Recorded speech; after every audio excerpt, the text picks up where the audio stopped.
to tonight's coverage of the BTDY Racing League Chase for the BTDY Cup.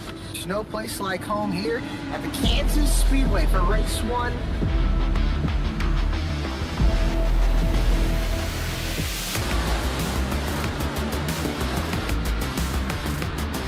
Colorado stays bottom, he slides up into 1. We cut back at the track and he gets clobbered!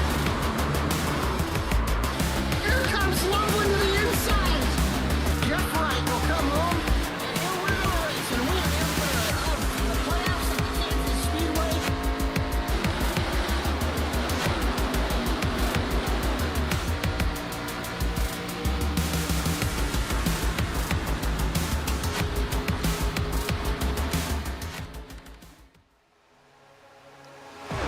Well, good evening, race fans. It is Tuesday night, which means yet again it is BTDY night in America as the FloridaSkinDoctor.com BTDY Racing Series prepares for race number 15 on the season.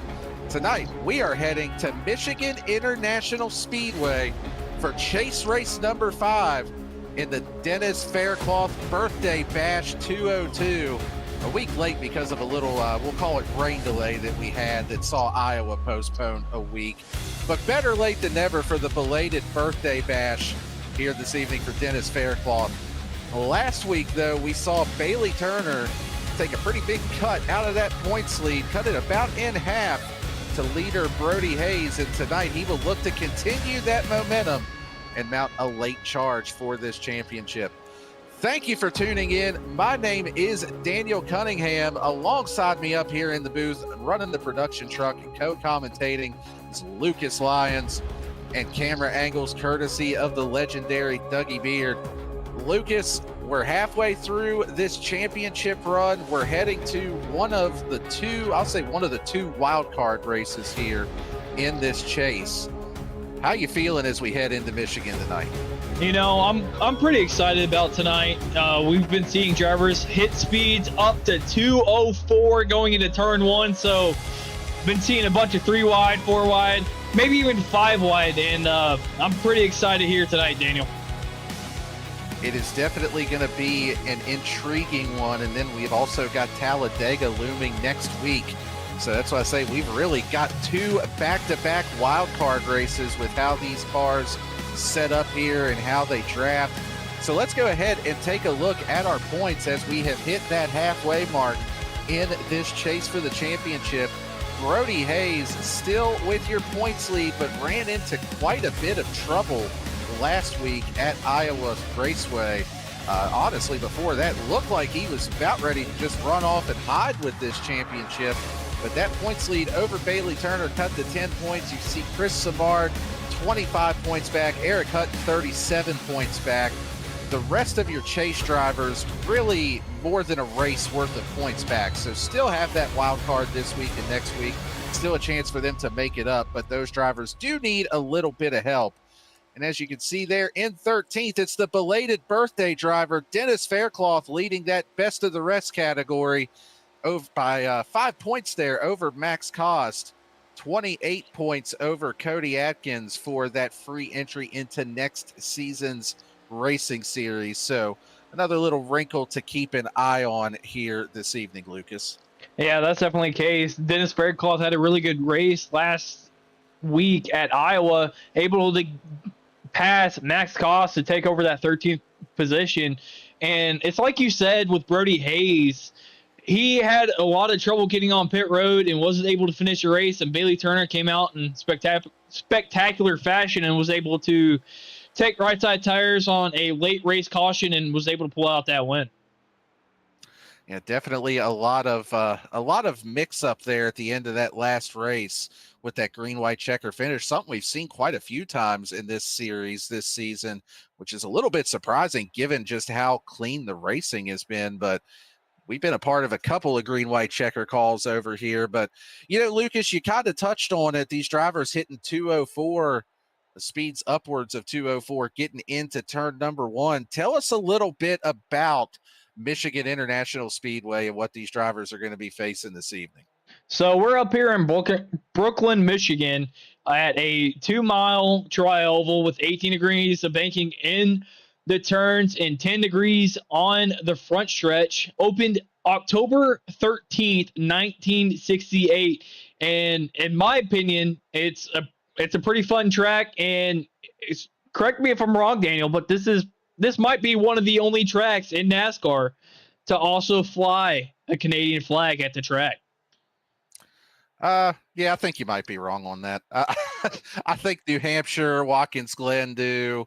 I think there's a couple others, but yeah, you made sure to point that out to me pre-race that there is the Canadian flag there in the infield flying next to the U.S. flag. So it's kind of a neat little feature that they put in with the scan here. But let's also take a look at our race analysis that we've got here this evening. 101 laps. So for those of you out there that may be like myself that have a little bit of OCD, that lap count may drive you a little bit crazy tonight, but we've got 101 laps. Stage going to be at or around lap 15.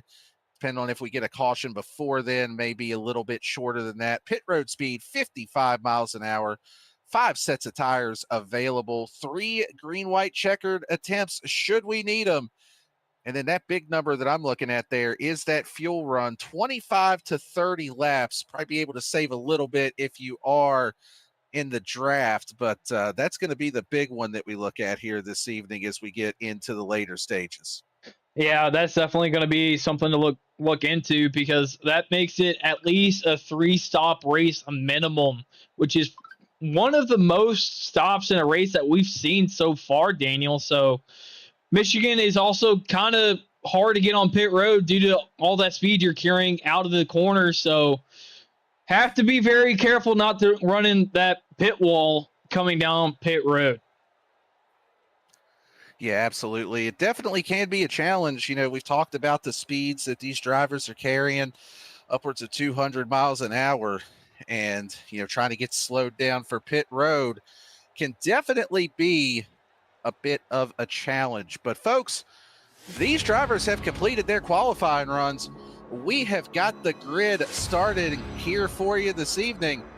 And how fitting is it that the driver that this race is named after, Dennis Faircloth, in that 80 car, is going to be starting in P number 1 this evening. 2 is outside, and second is going to be Angelo Ronis in the 22 car. Ryan Gemmell starting in 3rd here this evening, with Michael Robinson to his outside in 4th. Starting in 5th is going to be Brody Hayes, with Ray Massey starting in 6th. Rolling off in the 7th position, Chris Samard, with Jake Maki starting in 8th. Rounding out your top 10, be Bailey Turner and Rob Liedl. Starting right outside of the top 10, we have the 55 of Cody Atkins starting 11th, and the 36 of Keith Maiato starting 12th. Starting 13th, the 31 of Jeremiah Hobbs, and the 15 of Christian Blackwell starting to his outside in the 14th position. Starting 15th, the 88 of Eric Hutton, still running that Ryan Gemmell paint scheme. And starting to his outside, it's a 27 of Ryan Phillips starting 16th. 17th, deciding not to take a time, the boss man of VSPEED, Adam Baker, in the 47, and starting to his outside, starting 18th, the 63 of Max Koss. Rounding out our top 20, the 46 of Dallas Sullivan starting 19th, and starting to his outside, the 02 of James Loveland. Rolling off in 21st is going to be Alan Dice in the 5 car, with Paul Hahn in 22nd. Starting at 23rd, Zach Smith in the 91, with Todd Giles in 24th. Starting shotgun on the field tonight is going to be Michael Jones in that 2 car. And Lucas, you mentioned it, quite a few drivers electing not to take a qualifying run there. So maybe playing a little bit of the super speedway strategy game. Maybe try to hang out in the back, see if there's a big one early, try to keep yourself out of it and just try to avoid trouble here. But I have a feeling that we are in for quite a bit of pack style racing here this evening as these drivers begin their pace lap. Yeah, we've seen drivers go 4 wide for laps on end. So going to be really interested to see how these drivers use these run in these ARCA cars with the modified setups by the BTDY admins. So should be a good race tonight here, Daniel.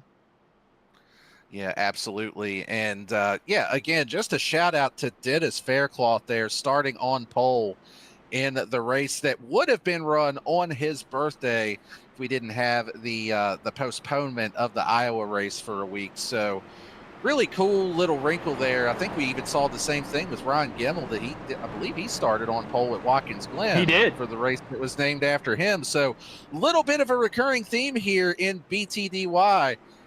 And it's just kind of interesting how that works out sometimes. But as you can see, pace car is off.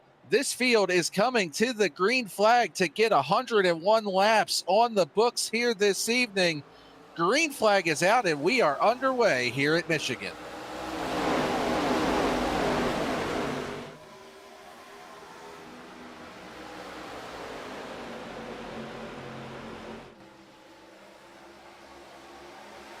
As you can see, as they head through turns 1 and 2, Dennis Faircloth out to the early jump there.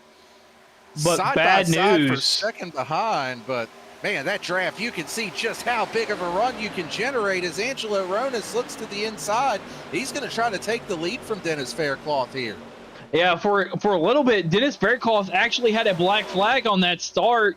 So I thought he had to come down pit road this time, but you see it, these drivers having huge runs going into the corners, still running side by side throughout the whole entire field, Daniel. Yeah, and one thing that I noticed as they went down the back straightaway there on that first lap was one of our championship contenders, Brody Hayes, says, I don't want any part of this right now. He actually bailed out and dropped to the back of the pack, currently in the 18th position. So a little bit of a strategy play there out of one of our championship contenders. His biggest rival, Brody Hayes, in that 24. He's taking the opposite approach, trying to maintain that track position. But you can see it right there, just drivers spread out from top to bottom across this racetrack. Angelo Ronis does lead the second lap as well. But looking to his inside is Michael Robinson in the 29, and they're looking 2-3 wide behind them. Yeah, really interesting stuff so far. You got drivers running the top, trying to keep their momentum up, and you have other drivers using the bottom and trying to do kind of a Chicagoland slide job to get that position. As you see, the 22 of Angelo Ronis trying to do the exact same thing Michael Robinson did to him to get the position. See him running the apron. You'll see that all night. White line is not out of bounds here at Michigan like it is at Talladega or Daytona. So anywhere on this track is fair game here tonight, Daniel. Well, Lucas, there is one place that's out of bounds, and that's going to be down in the grass on the front straightaway here.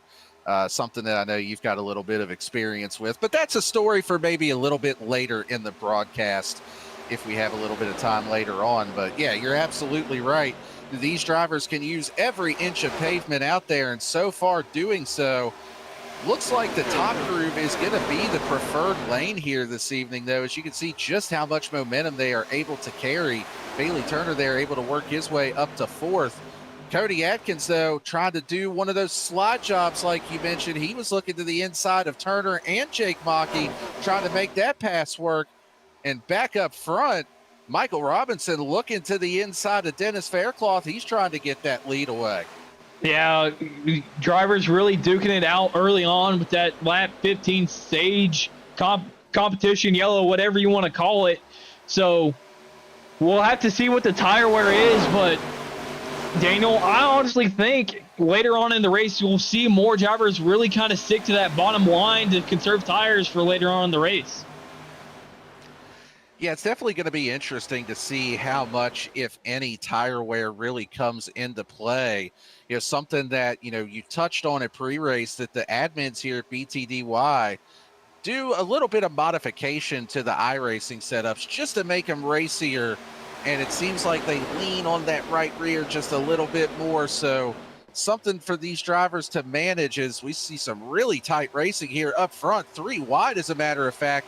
That's Cody Atkins, Michael Robinson, and Jake Mockey. And there's also some really tight racing between Ray Massey and Dennis Faircloth up there in the number 1 spot. Yeah, and further back, you had Cody Atkins, Angelo Ronis, and Michael Robson almost looking 4 wide going into turn 1, with Cody Atkins falling a little bit back, and the battle for second starting to heat up a little bit. And you just can see on that back stretch how big a draft Dennis Faircloth gets with the 23 of Ray Massey going into turn 3, being able to gain a 1/10 of a second, as now Dennis Faircloth is to the rear bumper looking to the inside of Ray Massey. Yeah, Dennis Faircloth trying to utilize that side draft down the front straightaway. He is to the lead and clear. We'll see if he slides up in front of Massey here. Gonna be able to do so on the exit of 2. Aided a little bit there by Jake Maki getting to the left rear quarter of that 23 car, putting a little bit of side draft on him. Maki also with drafting help there from Bailey Turner behind that red and white 24 car, and they're looking 3 wide again through 3 and 4.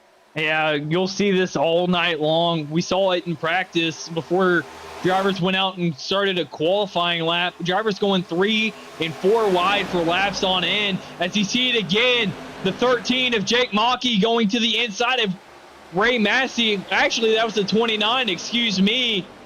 And coming out of turn 2, Maki still has that position on Ray Massey trying to run down Dennis Faircloth. Yeah, I'm starting to think that Brody Hayes might have had the right idea getting out of the Hornet's nest here.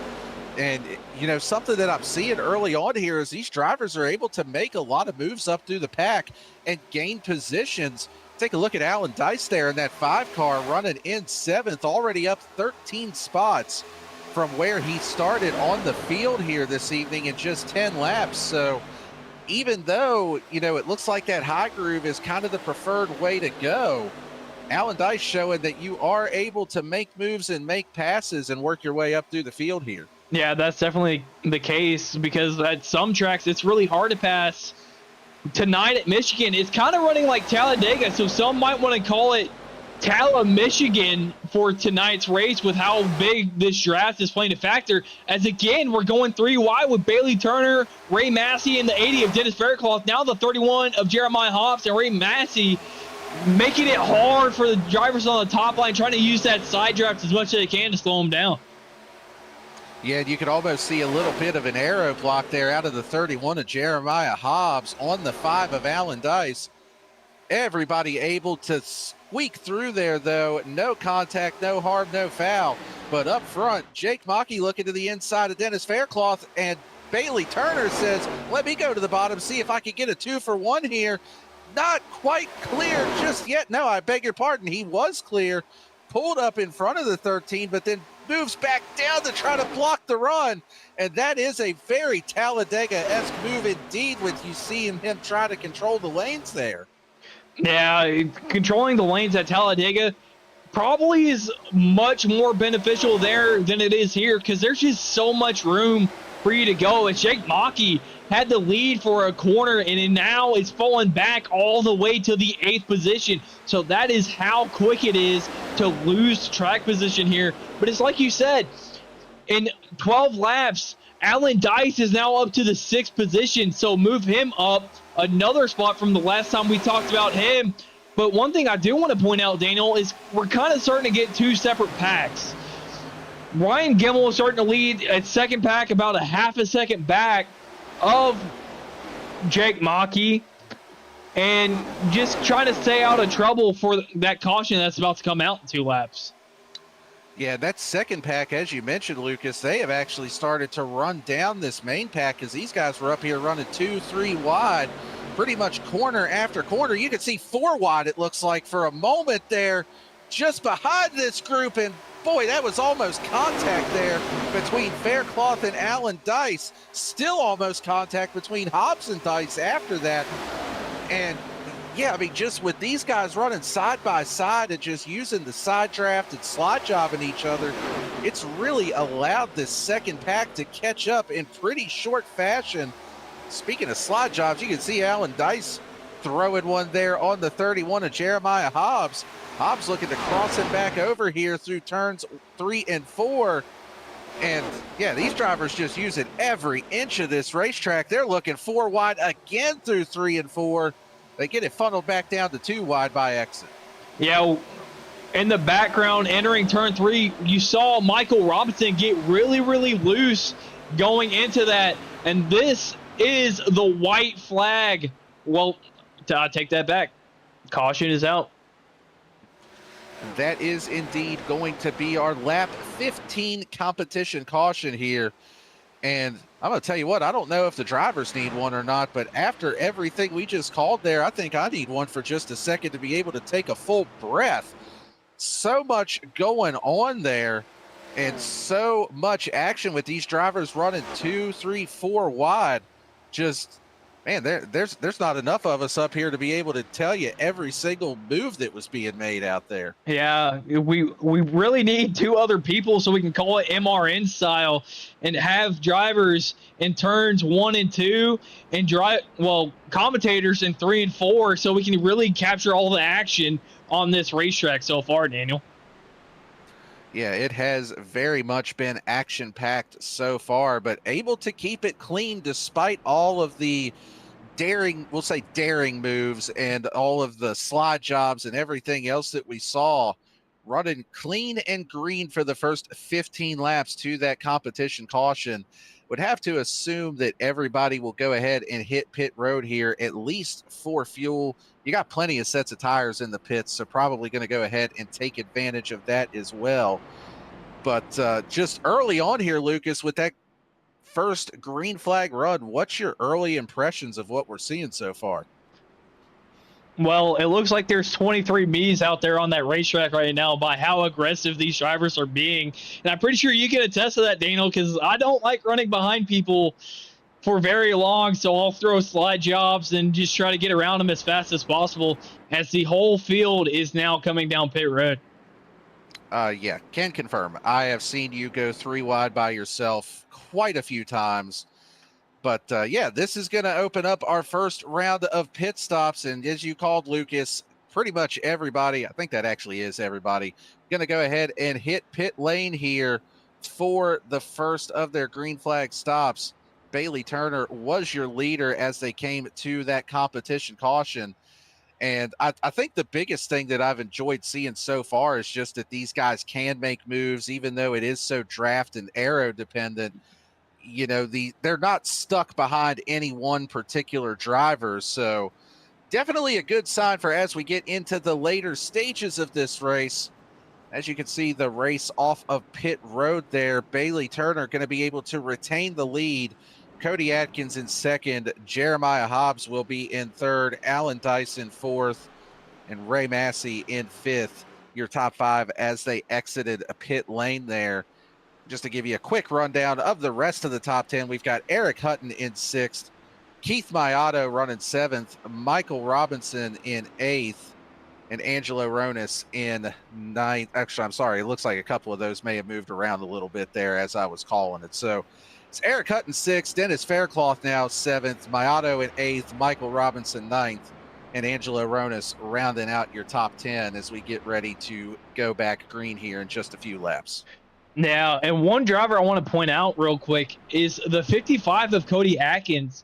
Looks like he's starting to turn his season around. I know when me and you started commentating over here at BTDY, Daniel, he had a really rough going, and he started to turn around at Iowa when he got a top 10 there last week, and right now running in that second position. Started 11th, so we'll have to see what the 55 can do here on the outside on this restart. Yeah, for sure. Really good to see Cody turning his season around here recently, as you mentioned. You know, back at the beginning of the season when I was still behind the wheel of these cars in this series, was in team chat with Cody, and man, he just was in the wrong place, wrong time, seemingly every week, getting caught up in things not of his own doing. So definitely good to see that 55. He's tried a couple of different paint schemes. I think he finally hit on the one that's the rabbit's foot, so to speak, here. And up in that second position with a teammate behind him on this restart. You see Bailey Turner taking a page out of the old Tony Stewart playbook there, messing with the pace car a little bit here under caution. Yeah, very Tony Stewart-esque of Bailey Turner, but we'll have to see what happens here when we go back green. Really aggressive the first half, like we've seen ever since we started commentating, Daniel. So really hoping, well, not really hoping because the action was really great, but looking back at previous races, it really starts to settle out after that competition caution. So gonna be a little bit different here for the second half of the race. Very much so. Be 83 laps to go once we go back green here. So at least 2 more pit stops for these drivers on the evening. Pace car is off as Bailey Turner leads the field into that restart zone. Green flag is back out. Pretty even launch by both lanes here. Not the big jump we're used to seeing for the race leader, probably by design, trying not to get too far out ahead.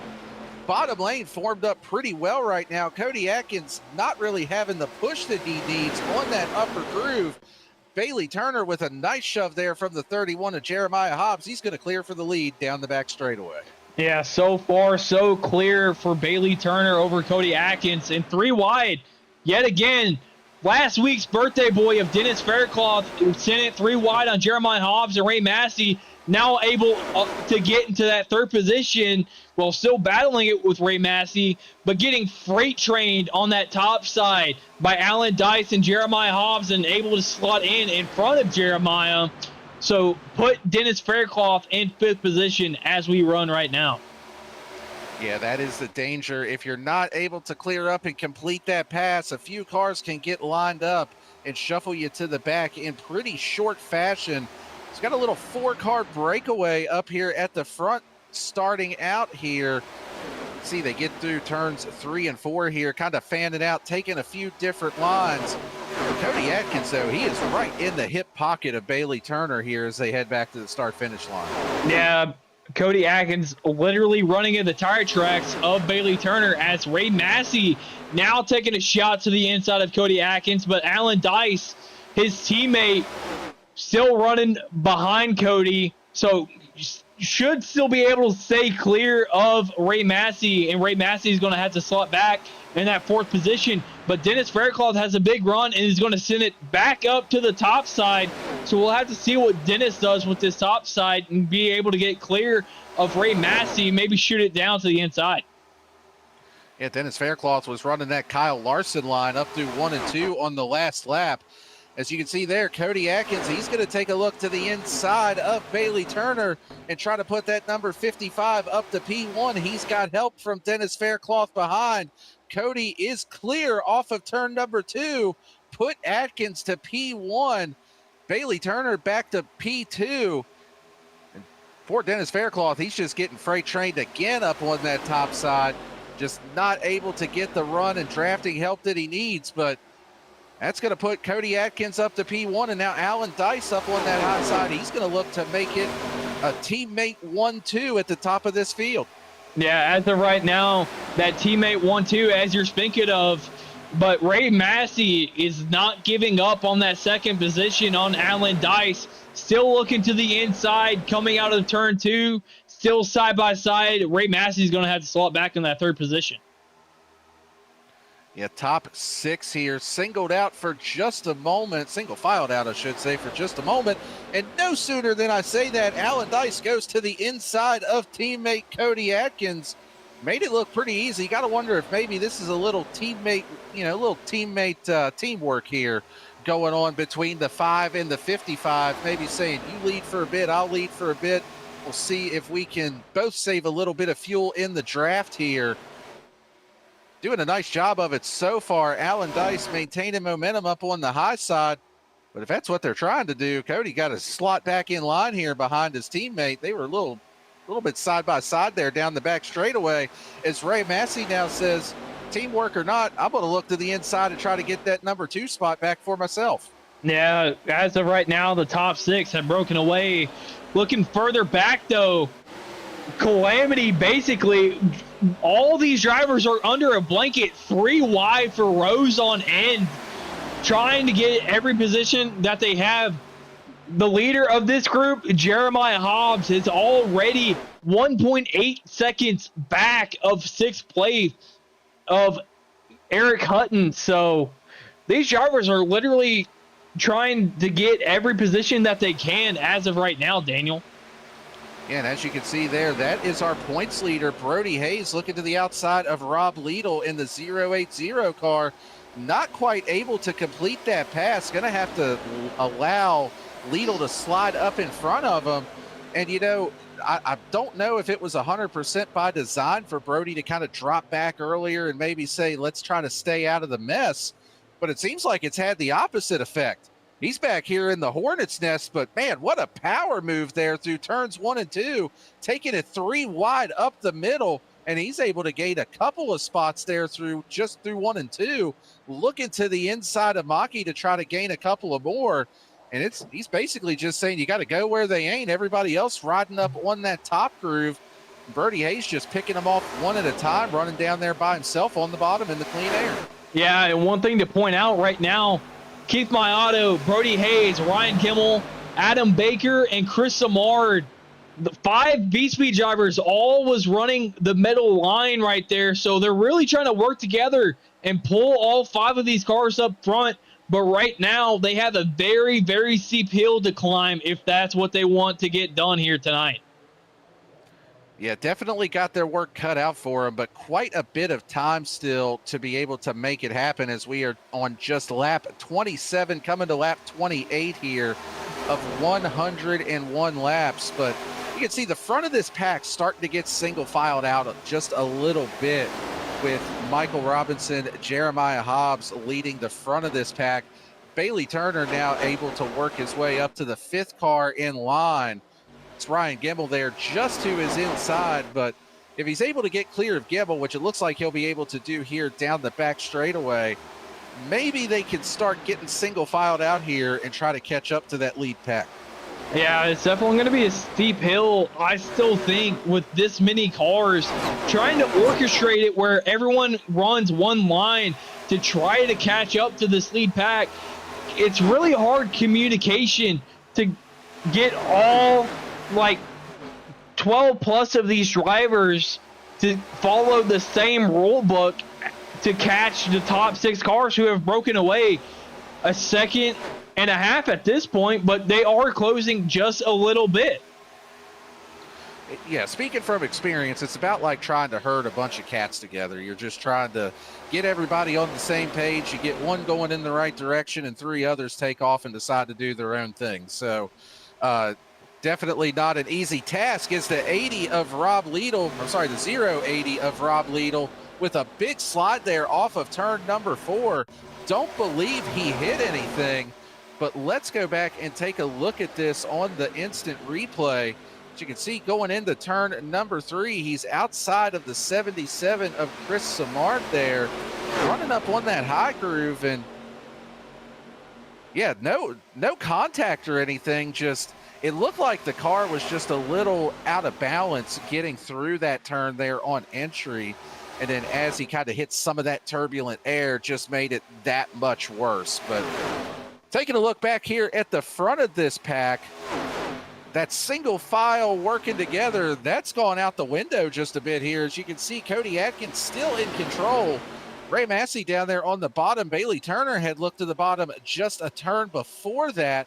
And that is starting to allow this second pack to creep up just a little bit. Still just under 2 seconds back, but they have been able to shave a couple of tenths off of that gap to the lead cars. Yeah, they definitely have.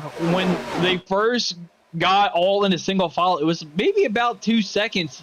Now at 1.8, so it's like they gain time, lose time, gain time, lose time. And as now these top 6 cars, we're kind of all single file. Every time they go in the corners, they just go all willy-nilly going where they want. As they were almost 3 wide for a second with Hutton, Dice, and Massey. So as now Bailey Turner is taking a shot for the lead on the inside of Cody Atkins, going to try to do a slide job. Right now is clear of Cody Atkins, so give that top spot back to the 24 of Bailey Turner.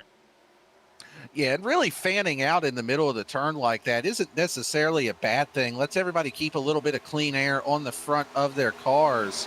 and try to, just try to conserve a little bit of tire. But it's when they're fanned out down the straightaway is where they're starting to lose some of that time. But even with that being said, that lead pack is still staying pretty much on par with that second pack. One lap, they'll cut it down by a tenth and a half. The next lap, that second pack will catch by about a tenth or a tenth and a half. So pretty even here between them. As you can see, kind of a new player up here at the front. Been in this lead pack the whole time. That's at 88 of Eric Hutton. Just kind of been lurking back there. Hasn't really made any daring moves. Just kind of been riding in line to this point. But he was up there on the back bumper of Bailey Turner trying to find a way up into that number 2 spot as this group is starting to do a little bit more side-by-side now. Yeah, they really are. And Eric Hutton was kind of just riding behind Dennis Faircloth for the longest bit. But now Cody Atkins battling back to the top side of Bailey Turner. And Dennis Faircloth trying to get a run to do something to get around these top 2 cars of Atkins and Turner. Right now decides to push Cody Atkins for him to lead yet another lap here at Michigan. Yeah, and even with them running side by side like this, still maintaining that gap to the second pack, they've kind of been racing a little bit amongst themselves as well, as Dallas Sullivan has actually worked his way up to the lead of that secondary pack. But yeah, Dennis Faircloth using that uppermost groove where we haven't really seen a whole lot of people running tonight. He is up there putting it on the boards, trying to find some extra momentum down these straightaways. Maybe a little too much on the boards there. Saw that puff of smoke off of his car. Just ever so slight contact with the wall off of turn 4 there. But as they head back into 1 and 2, Ray Massey's going to look to the inside and see if he can get to that number 1 spot. Cody Atkins, he's door to door with him, but Atkins able to carry the momentum off of turn 2. You know, when a race is named after you, Daniel, you got to do everything you can to get up to that leading position.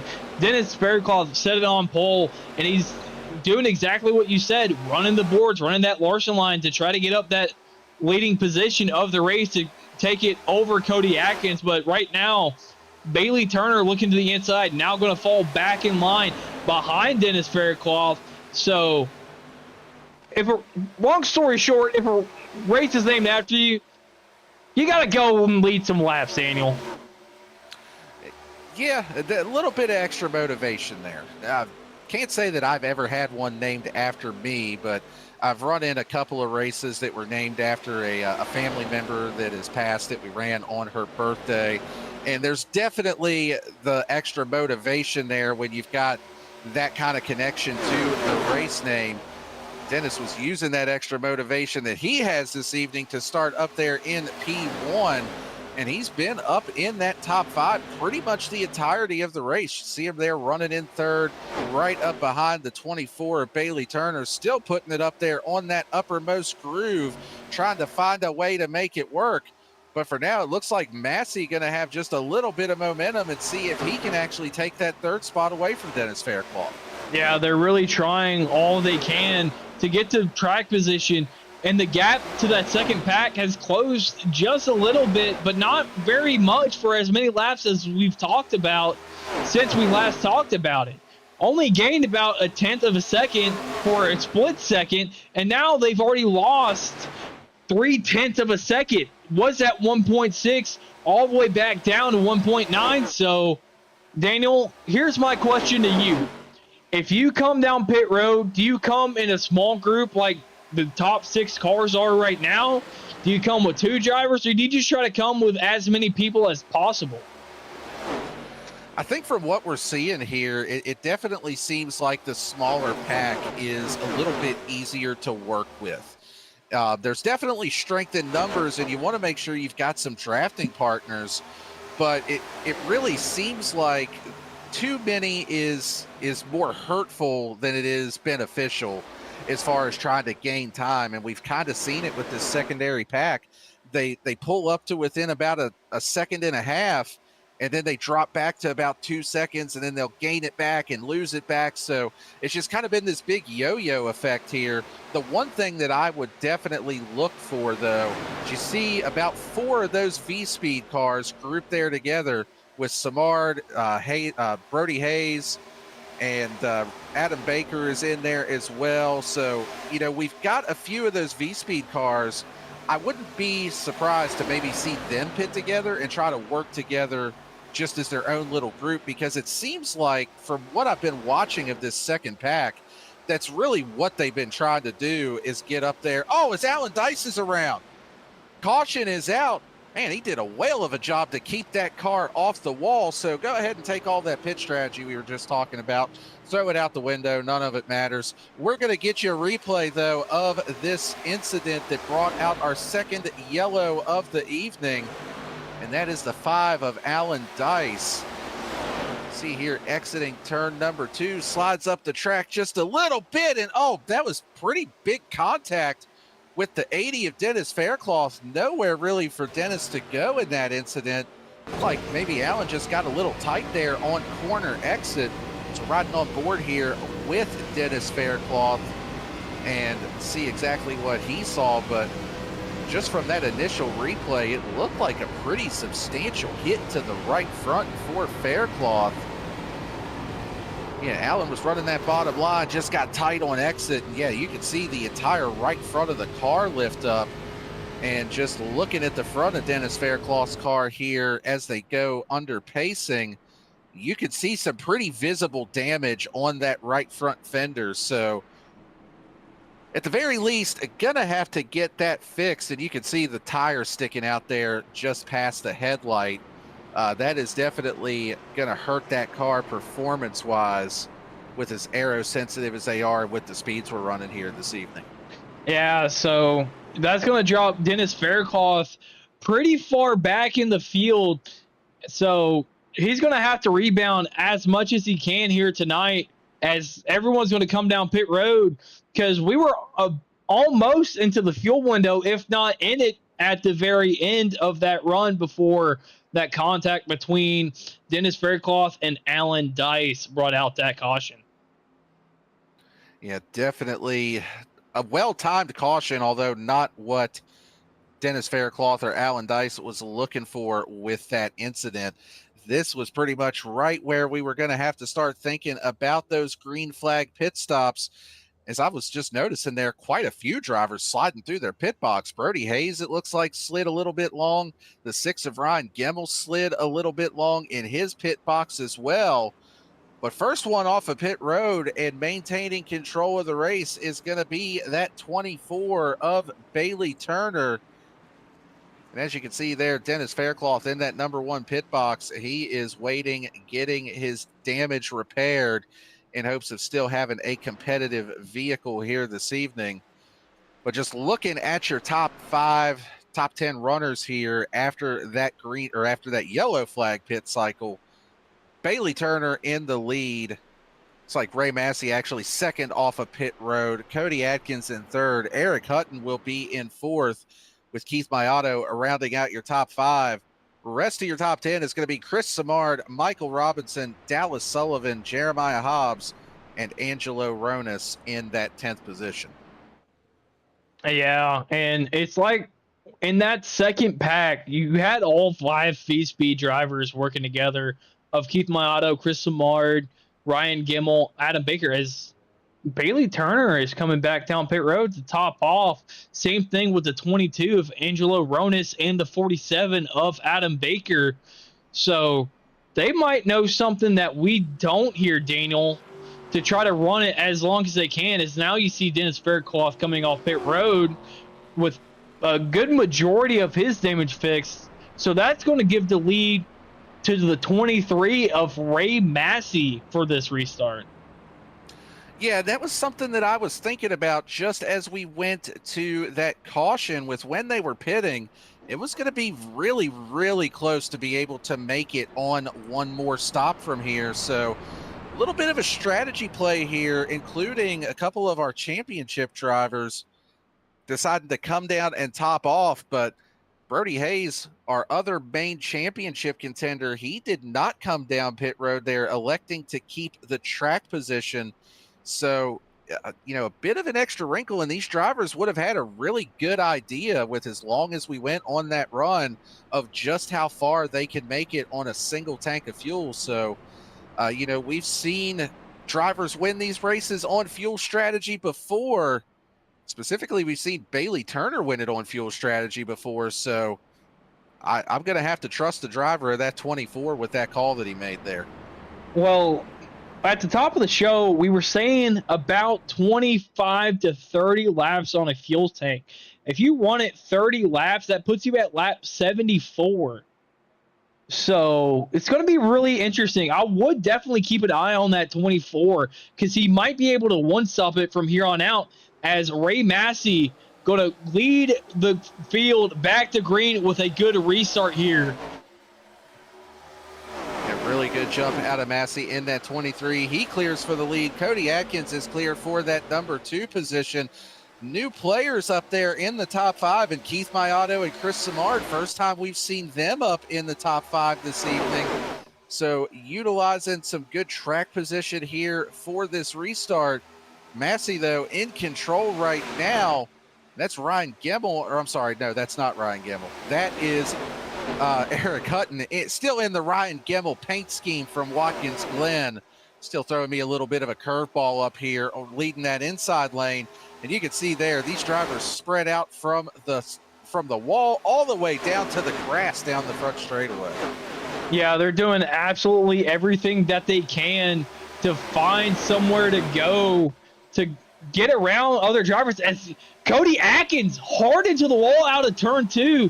Wonder what that's going to do to the arrow of that 55, pinching Eric Hutton as much as he can. Same thing with the 29 of Michael Robinson. So Cody's trying to keep as much track position as he can right now.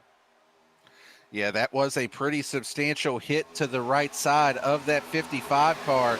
Visually, it doesn't look like there's any damage to it, but Lucas, you know just as well as I do, with iRacing sometimes you won't show any damage. It looks like it's fine, but you end up with wheel damage or suspension damage or something, something crazy like that just doesn't make a whole lot of sense. So hopefully still in one piece here as we look a little bit further back in the field.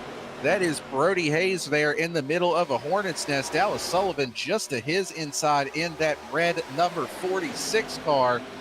And yeah, I mean, that hornet's nest, I think, is about the only way you could describe that, is it looks like they're basically running pace formation here at 200 miles an hour heading into turn 1. Yeah, it's basically like Daytona here tonight. I don't want to say nowhere to go because we've seen passes all night, but I guess you can't get away from one another. The draft is just so beneficial for the cars behind it. You see Bailey Turner being able to dice his way through the field right now. Was in the back half of the top 20 on that restart because he came back down to top off, already back to the top 10. And now 3 wide for the lead. Michael Robinson sent it 3 wide on Eric Hunt and Ray Massey, and he's going to be able to keep the lead out of turn 2. But let's see what the draft can do for Eric Hutton and see if he makes a move to the inside. Decides to push Michael Robinson going into turn 3 here, Daniel. Yeah, just a little bit of a bump draft there out of Eric Hutton as they head down the back straightaway to the back of Michael Robinson. And you can see there, Bailey Turner on that inside lane. He is already back up to 6th. Well, make that 7th now, battling for the 6th position. And you mentioned it, Lucas, he restarted back at about the 17th or 18th spot and has been able to work his way back up here in relatively short order. And who else is he racing beside except for his main championship rival, the points leader, and that is Brody Hayes. Trying to find a way. He's going to go 3 wide here to the bottom. Cody Atkins in the middle of that. Now he's up, Ray Massey up on top. And Bailey Turner just, I don't want to say he's making it look easy, but he's making moves down there on the bottom that we really haven't seen other drivers able to make it stick so far. Yeah, he's he's really pushing that car for all it's worth and being able to get as much grip as we've seen out of other drivers. But Daniel, you know, I like stirring the pot. We haven't seen it yet. The tension between Brody Hayes and Bailey Turner at Charlotte, I want it to come to fruition because it makes stuff like this entertaining.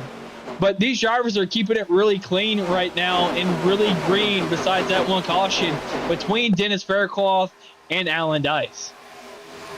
Yeah, a lot of really hard racing, but a lot of really respectful racing here as we approach the halfway point of this race. You know, we've been talking about with our championship contenders, we've mainly been focusing on the 24 of Bailey Turner, the 37 of Brody Hayes. Those two have really been two of the strongest drivers all season, and they're 1 and 2 in points right now. You can see them there next to each other on track. But our third place driver in points, Chris Samard, has quietly been hanging around the back half of the top 10 here. You can see him racing with Alan Dice for that number 10 position. And, you know, he's really, I would say right now, as it stands, unless there's something really wild that happens, it's kind of a 3-horse race at the moment for that championship.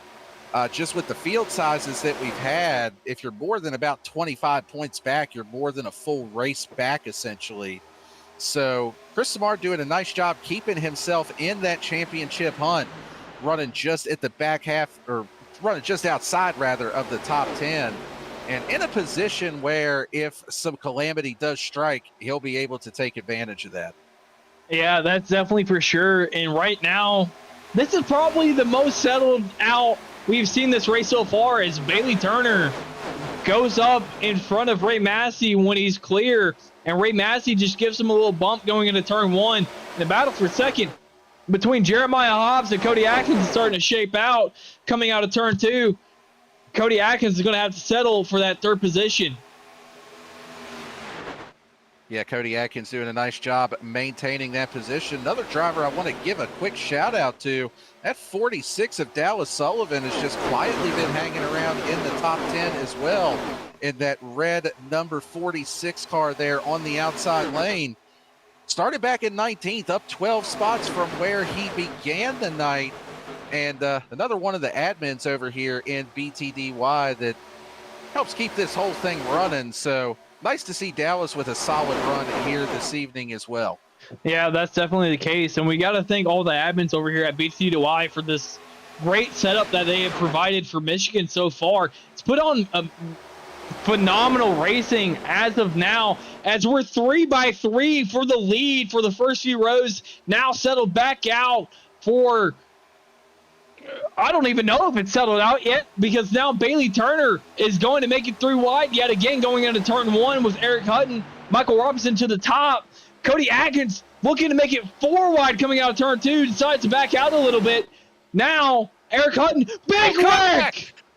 Bailey Turner is almost upside down, and that is the big one here at Michigan.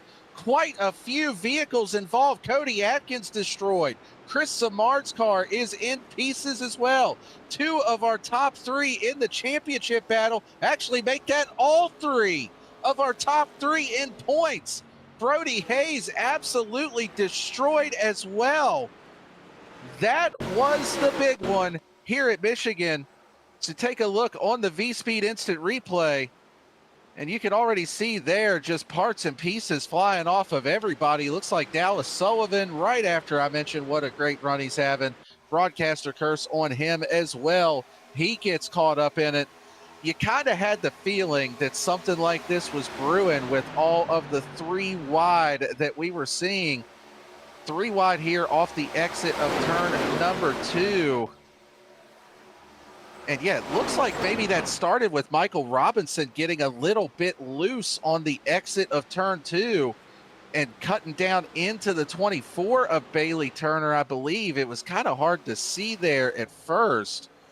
Let's see if we can get another angle of this, but man, it is safe to say that all hell just broke loose on that particular wreck. So you see there, this is coming to the start-finish line, going into turn 1 and 2. Bailey Turner down there 3 wide on the bottom, trying to make a move. This should give us a pretty good view here. And yeah, oh, okay. So it looks like maybe Cody Atkins was trying to give just a bit of a push to the 29 there and just not quite in the right spot. Take one more look at this incident here. Riding on board with not Dennis Faircloth, Dallas Sullivan, who we were talking about, right behind Brody Hayes, coming out of turn 2,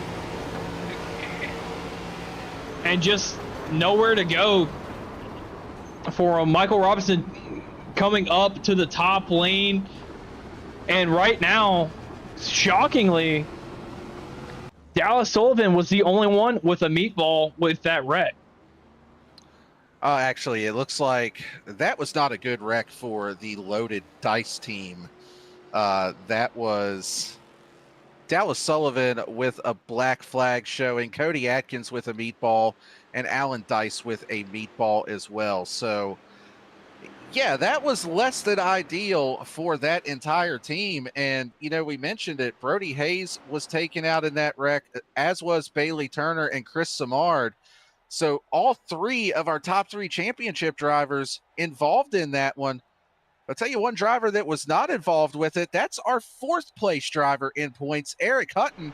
He is currently showing as your race leader. Just to give you a quick rundown here, Eric Hutton in that 88, now in the lead with Jeremiah Hobbs in 2nd, Ray Massey in 3rd, Keith Mayato in 4th. The boss man, Adam Baker, now up to 5th. Rest of your top 10 is going to be Angelo Ronis, James Loveland, Jake Mockey, Ryan Phillips, and Todd Giles Jr. So you can see it looks like, couldn't tell who that was. I think that was Angelo Ronis that actually just ducked down pit road, possibly coming to get some more damage fixed or to top off with fuel here. But yeah, I mean, you know, we talked about it earlier. It felt like it was a 3-horse race as far as the points go. Unless something wild happened. That was my little caveat that I threw in on that. And sure enough, something wild happened. And the top 3 in points all involved in that last incident. Yeah, that was a big wreck.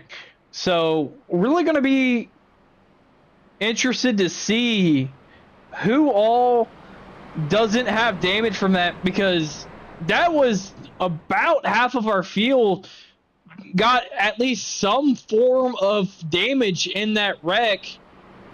Tough break for all of the chase drivers, Bailey Turner, Brody Hayes, Dennis Faircloth in that wreck. So yeah, absolutely. And this could be the big break that 88 of Eric Hutton needed to put himself right back in the championship battle, especially with another wild card next week at Talladega. And yeah, that's just wild. I mean, we've seen a lot of wild stuff here in BTDY this season, Lucas. And that right there just turned this championship battle upside down. But for now, pace car is off. We are getting ready to go back green flag racing here as the field in control of that 88 of Eric Hutton. Green flag is back out in the air. Hutton with a good jump there on the bottom. He'll be able to clear for the lead as they head down into 1 and 2. yeah, and a battle shaping up for second between Ray Massey and Jeremiah Hobbs on that top line. Keith Mayato sitting in that 4th position right now. 3 of your top 5 are chase drivers, with the boss man of Adam Baker driving up through the field. Started 17th and now up to 5th. First time we've seen him up in the top 5 tonight. So hopefully the boss man can get something done with a VSPEED teammate behind him of James Loveland. So maybe these VSPEED teammates can work together and get something going on. And as you can see, Jeremiah Hobbs has wrestled the lead away from Eric Hutton. Ray Massey now looking to the inside. He's going to try to take that number 2 position. And they're wrecking on the back straightaway. That's the 14. It looks like that is into the wall. No caution is out as of yet. I'll be honest, I'm surprised that that's not a caution. They're stopped on the racetrack. And iRacing just says, to hell with it. We ain't throwing one. There, the caution is finally out. That was about the slowest caution I think I've ever seen on iRacing. As we go back and take a look on the instant replay here, that's a 14 of Todd Giles Jr. just slides up the track just in front of Rob Liedl there. And yeah, a little teammate on teammate violence right there actually between those two. Yeah, 14 of Todd Giles just gets tight, and Rob Liedl had nowhere to go. We'll see it here. Todd goes hard and deep on the inside and then just slides up with Ryan Phillips also got on the wall, which might have spooked Rob Liedl. So just a tough break. We go from having the fastest caution with that big wreck to the slowest caution with it coming out as soon as Rob Liedl puts it in reverse because he had nowhere to go. Yeah, that was just the strangest thing as far as iRacing just deciding, yeah, we don't need a caution for a car that stopped in the middle of the racetrack. So we do eventually get the caution that deserved to be thrown there. Just real quick, a bit of housekeeping from that previous incident, just taking a look at some of our championship drivers that was involved in that last one. Bailey Turner still on the lead lap, actually running in 14th at the time that caution came out. Car does still show some front end damage. Going to come down here, see if he can get more of it fixed. As you can see, Chris Samard there behind him. He is also still on the lead lap as they currently run.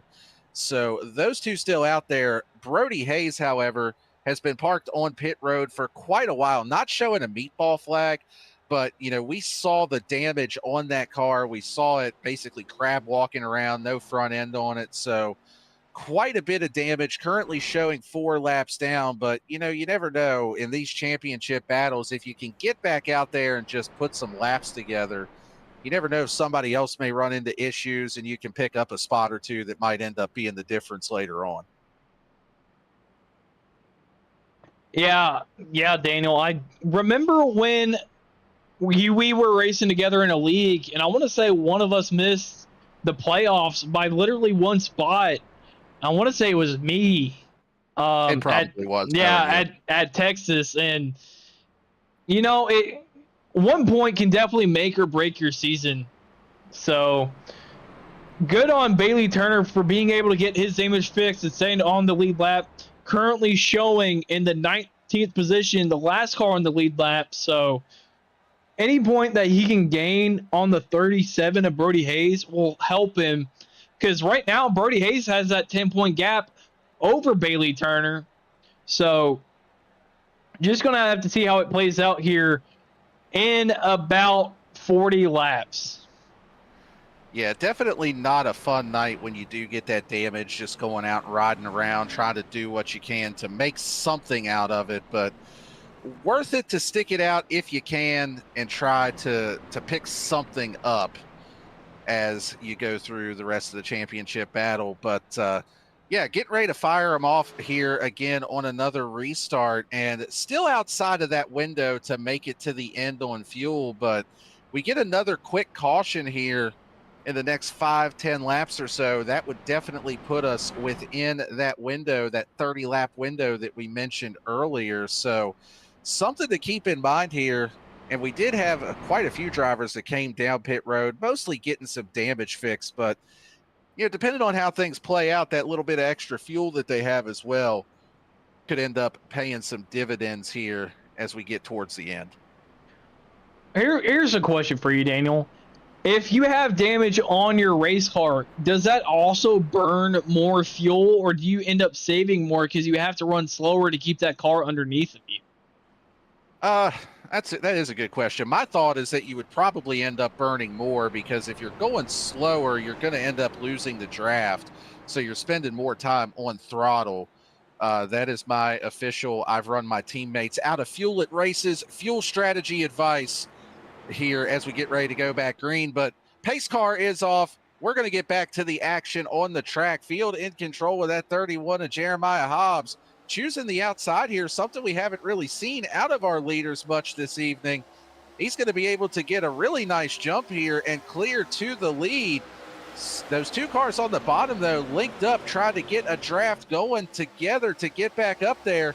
Meanwhile, Eric Hutton pretty much by himself up there on that top groove, trying to get up to P3. Yeah, Eric Hutton on a lone island, and a little further back, the 91 of Zach Smith hit the wall really, really hard coming out of turn 2. So gonna have to keep an eye on him to see how that damage fares for him. But right now, Ray Massey to the inside of Jeremiah Hobbs for the lead. And now you are starting to see the two distinct lines start to form here at Michigan, and really starting to become a Daytona race as of right now coming out of turn 2. Yeah, Jeremiah Hobbs running that really high groove through 1 and 2. Massey was able to get a nice run that lap prior and get the side draft on Hobbs, able to clear for the lead, so put the number 23 up to P1 here. Jeremiah Hobbs, though, still right in his tire tracks as they come off of turn number 2, not quite able to get alongside him to try to utilize that side draft. Top 3 cars single file here, but in behind that, a little bit of a gaggle of VSPEED cars there.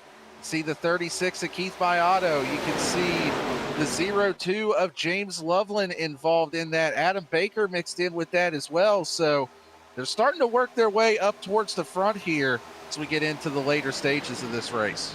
Yeah, 4 teammates under a blanket right now. And if they can get a line and break away, it might be hard for the rest of the pack to kind of catch up.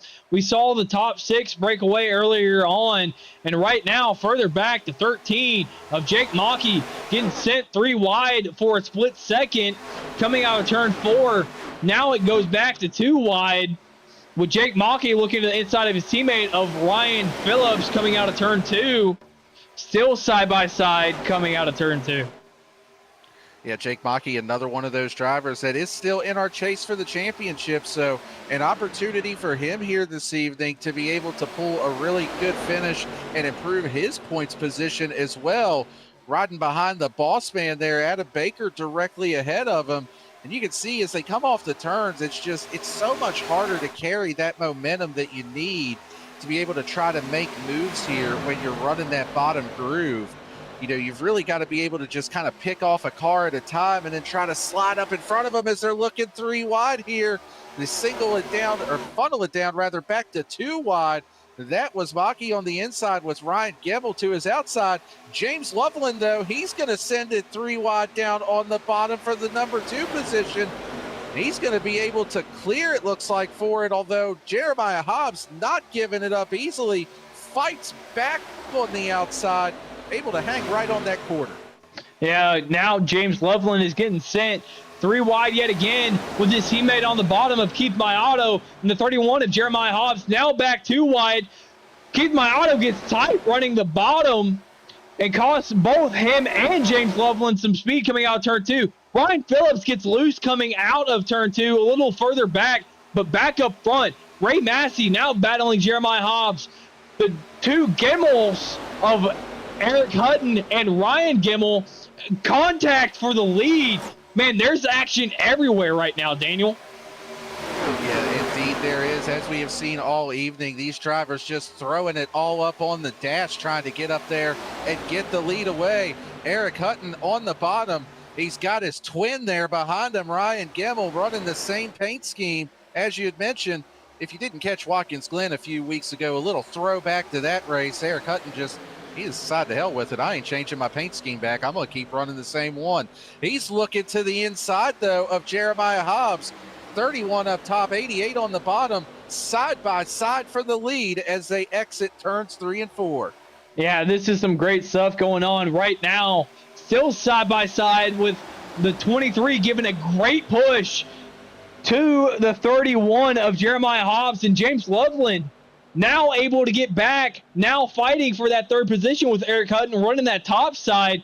And right now, Jeremiah Hobbs has broken away 0.25 seconds away from Ray Massey, but now that draft playing a huge effect. And you see the run that Dennis Faircloth gets to get past Eric Hutton, putting it back on the boards like he was earlier, in the battle for the lead is heating up with Ray Massey.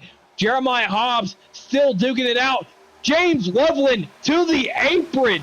He says, I don't want any part of your side draft. Give me the lead, uses the apron, and takes it. Let's see if he's able to keep the lead coming out of turn 2. Put the 0-2 of James Loveland in the lead right now, but Jeremiah Hobbs is going to have a huge run coming out of turn 2. Oh, and it looked like Dennis Faircloth got into the wall off of turn number 2 there. What a recovery drive after that earlier damage that Faircloth had. He is not given up to this point. If he did get into the wall, it's not slowing him down a bit. He's looking to the outside of Eric Hutton, not quite able to pull alongside as of yet. But Dennis Faircloth, the man that started on pole, the man that this race is named after here this evening in the belated birthday bash, he's back up in the top 3 on the podium as of right now, and he's looking to try to get back up there and see if he can't get the lead of this race back. Yeah, it's like you said, he had the lead, and he ran into issues earlier in the race with just how big this draft is, and now back up to the 3rd position.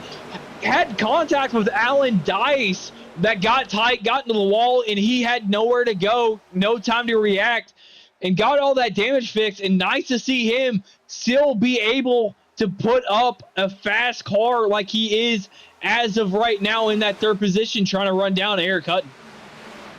It definitely been a nice recovery drive here this evening for that 80 of Dennis Faircloth. Eric Hutton holding tight to that number 2 position. Keith Mayato, though, he's looking to the inside. He's going to see if he can't try to find a way around Dennis Faircloth. Another one of our chase drivers there in that 36. Missed last week's race. So down the standings a little bit for one of our strongest drivers all season as they were thinking about 3 wide off of turn 2 there. Funnel back down to 2 wide. Eric Hutton with a big shove here from Dennis Faircloth. He's got 2nd. He's looking to the inside of James Loveland here for the lead. Not quite sure if he's going to be able to complete the move, but he's going to pull the slider on Loveland, and he's going to clear for that 1st spot. Yeah, put the 88 of Eric Hutton into the lead right now. And it's really the first time we're starting to see it. As Jeremiah Hobbs gets put into the wall a little further back, and the 80 of Dennis Faircloth gets loose in the middle of 3 and 4, and he's going to lose a ton of ground right now. Yeah, he did a heck of a job hanging onto that car. That could have been big with getting loose like that right in front of the field. Nice job to hang on to it, though, and still running right around that 5th position, battling with the 31 of Jeremiah Hobbs. As you mentioned, a little bit of contact with the wall there himself. Both of those drivers doing a nice job of hanging on to it here, but you can see that top groove carrying the momentum. Faircloth falling back a little bit here. Up front, those 2 drivers of Hutton and Loveland, they are trying to set sail, but the battle is on for 3rd. Gemmel up top, Mayato on the bottom. They are side by side for that number 3 position. Yeah, right now, 3 VSPEED drivers inside of the top 5 with Adam Baker in 7th right now, about to be able to break into that top 5. So the VSPEED drivers are starting to work their way up to the front with James Loveland leading the way for them. And he's starting to run down Eric Hutton with how big this draft has been all night. And Ryan Gemmel right behind him. So we'll have to see how these 2 decide to work together to get around the imposter of Eric Hutton trying to impersonate Ryan Gemmel here this evening. Yeah, the draft just absolutely pivotal with these cars. You mentioned it in our pre-race show. Over 200 miles an hour in the draft down into turn number 1. Eric Hutton, though, he seems like he's trying to put a bit of a stranglehold on this race and on this field right now. He has maintained that lead and able to keep a couple of 1/10 of a second gap here over that 0-2 of James Loveland. So I brought it up a lap ago. 3 VSPEED drivers inside of the top 5. Make that 5 VSPEED drivers inside of the top 6. Eric Hutton is the only driver that is not a VSPEED driver.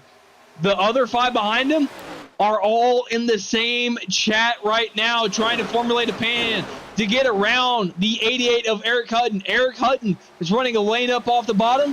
So what does all the other VSPEED guys do? They decide to run a lane up higher to try to get some clean air on James Loveland's nose to get a run. And that gap is closing here, Daniel. Gap is indeed closing. They were able to utilize that draft to start to pull up on the back bumper of Eric Hutton. Hutton goes down a little bit lower through 3 and 4 there. We've got one spinning in the back. Caution is out. That is Dennis Faircloth. And that car is absolutely destroyed after a really hard hit to the front end. Gonna cue this up on the VSPEED instant replay here. Dennis Faircloth still rolling, no meatball flag, but that's pretty much going to end his chances of a podium or a win here this evening. And you can see right there, it looked like he was starting to get a little bit loose, maybe just kind of hard to tell from that angle if there was contact from the 23 of Ray Massey or not, or if he started to go around before that. Let's take another look here as they head through 3 and 4. And we had seen Dennis fighting that loose condition throughout the race anyway, and yeah, it looks like there was contact there between himself and the 23 car, and hard into that inside wall. Hit it in about the worst spot you can too, right where that wall kind of juts out at a corner there. So that is really substantial damage. Unfortunate way for this race to play out here for the 80 of Dennis Faircloth. But that caution is going to put us where we can go to the end on fuel. You can see the entire field coming down pit lane here. All the lead lap cars coming down pit lane. And this is going to set up inside of 20 laps to go. This is going to set up a pretty good shootout to get to the end of this race. Yeah, it's really starting to formulate to have a good BTDY finish, as we've seen for the past few seasons. Well, few races, as Ray Massey kind of slid through his pit box a little bit. We started to see that as more pit stops is formulated here tonight. And right now, the 88 of Eric Hutton is going to win the battle off pit road. James Loveland in the second position, Ryan Gimmel in third, Keith Mayato in fourth, and Adam Baker rounds out the top 5 coming out pit road. Yeah, and I'm not going to lie. I thought that was Ryan Gimmel coming off of pit road first, because they are still running the same paint scheme. It's kind of amazing to me that when we had 12 or 13 or however many it was of the same paint scheme out there earlier this season at Watkins Glen, I was able to pick everybody out right, but for some reason with 2 of them, I keep getting them confused. So, just the way broadcasters are, I guess. But yeah, really solid run here for that 88 of Eric Hutton, but he's going to have a whole gaggle of VSPEED drivers behind him, as you had mentioned. Loveland, Gimmel, Mayato, and Baker, and then also throw in Chris Samard, who is currently running in the 7th position. So quite a few that he's going to have to contend with here. And also worth noting, through all of the calamity and all of the chaos that we have seen here this evening, Bailey Turner currently in a top 10 position. That 24 car has been working on getting damage fixed, has been doing everything he can to try to stay in this race. And so far paying dividends. Car doesn't look horrible. Probably still got some damage that needs fixed, or iRacing maybe not able to fix all of it. But for what the evening could have potentially been, Bailey Turner making the best of it.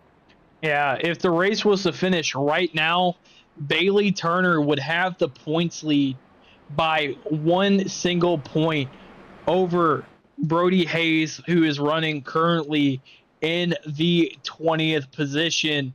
So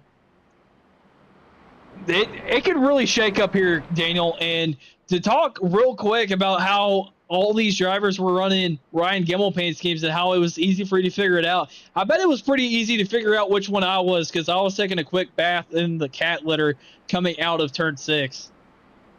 Yeah, you were always either sideways or off track or something. You were definitely the easiest one to pick out of that. So, yeah, thanks for making my job easier and making the boss man Adam Baker's job easier, since we were calling that race together. So, that definitely helped out a little bit. But getting ready to go back green here. Going to have 18 laps to go when we fire these cars back up. Eric Hutton in control of this restart. James Loveland to his outside in that 0-2 car. You can see both of the Gimmel paint schemes lined up nose to tail there on that bottom groove. Green flag is back out in the air. really even launch for both lanes this time. James Loveland doing a nice job hanging with that 88 of Eric Hutton on that top groove. He's actually going to look to take the push here and see if he can get to the lead. But Hutton using that shorter line on the bottom, he's going to try to clear up for P1 himself. Yeah, you saw it a little bit in the distance when they were coming to that restart. Ryan Gimmel was bumping Eric Hutton before they even got to the restart zone, so that might have threw Eric Hutton off. And when he decided to go, Ryan Gimmel could have lifted tires up, caused a little bit of wheel spin, which gave James Loveland that great restart that we haven't seen all night from the car on the outside. So great restart from James there, as now he's looking to the inside of Eric Hutton to try to get that lead back that he had for a little bit late in the race. Coming out of turn 2, still side by side.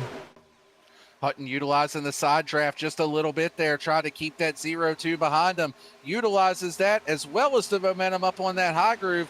Eric Hutton in the 88 able to retain the lead for now. Seen him do a really nice job of being able to hold that lead, even with the massive draft and the massive runs that these cars behind are generating. You can even see him kind of play at the draft game a little bit there, trying to give a little bit of a toe to Ryan Gimmel to keep those guys side by side behind him, make it a little bit harder to get those runs generated. But I'm going to tell you what, that 0-2 car, he is giving it everything that he's got as we see multiple cars in the wall back behind this battle. And who else is involved with this? That is Bailey Turner in the 24. From having a car that was bound for the scrap heap, he is looking to try to get up onto the podium. Yeah, restarted in that 9th position, already up to 4th in only 3 laps since we went back green. And now Ryan Gimmel is facing an imposter of himself in the 88 of Eric Hutton, using that top line to try to get a run right now. Give the edge to Ryan Gimmel, gets in the wall a little bit, gives that advantage back to Eric Hutton, and now they're 4 wide behind him. Dorbagan, Adam Baker up to 3rd. Ryan Gimmel falls back to 4th. Angelo Hurones back up to the top 5. Wow, that's all you can really say about that. Just absolutely phenomenal racing here. Bailey Turner now back up to the number 2 position. He's giving a shove to Eric Hutton as they get down into 1 and 2. Adam Baker looking to the inside. He's going to try to take that 2nd place away from Bailey Turner. And I'll tell you what, if Bailey Turner can end up winning this race, it almost puts me in the mind of Eric Jones when he won the Clash with a car that was just absolutely destroyed. Kind of the same thing of what we're seeing here this evening. Bailey Turner able to get that car fixed, and that 24 looks just about as fast as it was earlier in this race before the wreck. Yeah, he's definitely rolling right now with his teammate Eric Hutton up in front right now, just pushing him for all it's worth to try to break away from these V-Speed guys of Gimmel, Loveland, Myato, and Baker right now, all running in a single file line behind them. So Team V-Speed versus Bailey Turner and Eric Hutton as of right now. So we'll have to see who gets the edge as of right now. Gimmel gets a good run as a caution is out on the racetrack. Yellow flag is out. That is the 15 car that you can see that is stopped. That's Christian Blackwell. Go back and take a look on the V-Speed instant replay. And oh yeah, he was looked like he was by himself there. Just got a little tight off of turn number 2. And around she goes. Before that, he was battling with Todd Giles there in that 14 car. Take another look here as they head through turns 1 and 2. Yeah, just kind of riding in line behind them. And it looked like they both got a little bit tight there, especially the 15 riding in the wake of the car ahead into the wall and spins around. So that is going to bring out the caution here. And that is going to set us up for a restart inside of 10 laps to go. And, you know, Lucas, you mentioned it. Those are teammates there in 1st and 2nd with Eric Hutton and Bailey Turner. And even though that 24 does have quite a bit of speed in it, despite that earlier incident, you got to wonder if maybe if he gets out of the draft and tries to lead a line himself, if there may still be a little bit of aero damage, and maybe the plan for him is just, hey, if I can push my teammate to a win, if I can come home in second, all things considered, we'll go ahead and take that and call it a night. Yeah, as of right now, drivers faking out pit road. Bailey Turner is going to be the first one to come down. So a mixed strategy right now. Daniel, our Ferrari pit road analysis report, please. What would you do in this situation if you were out on track or crew chiefing for another driver? Well, if I was the Ferrari strategist, I'd probably pit for full wets right now, but that's beside the point. It's such a fine line to try to make this call. Just trying to take a look right now, and it looks like I believe our top 7 drivers stayed out on track. Maybe top 8 drivers stayed out on track. Actually, I'm sorry. Let me correct myself. 6. So top 6 stayed out. So that's Eric There Hutton, you go. Jeremiah Hobbs, Adam Baker, Chris Samard, Zach Smith, and Todd Giles Jr. Keith Mayato looks like took 2 tires on pit road that time. Then Ryan Gemmel with 4, Bailey Turner with 4 tires. So, I kind of like where Bailey Turner is at. I feel like if more cars would have pitted, I feel like there's not enough time to try to get back up there, and we really don't know how much of a difference the tires are going to make here, because the draft kind of masks any loss of overall speed that you have. You just make it all back up down the straightaway. But, Bailey Turner is one of those drivers that we've seen that has been able to carve his way up through the pack. And yeah, it's going to be interesting. I like the track position. I think I probably would have opted to stay out here. But it seems like in BTDY, when we come down to these split decisions like this, whichever one I say I would have picked usually ends up being the wrong one. So that being said, those guys that came down pit road and took tires are probably on the right strategy here. Yeah, you'll definitely really notice the difference of tires coming out of the corners by how much wear are on these tires already. It's not very many laps, Daniel. Only about maybe 7 to 15 green flag laps on these tires.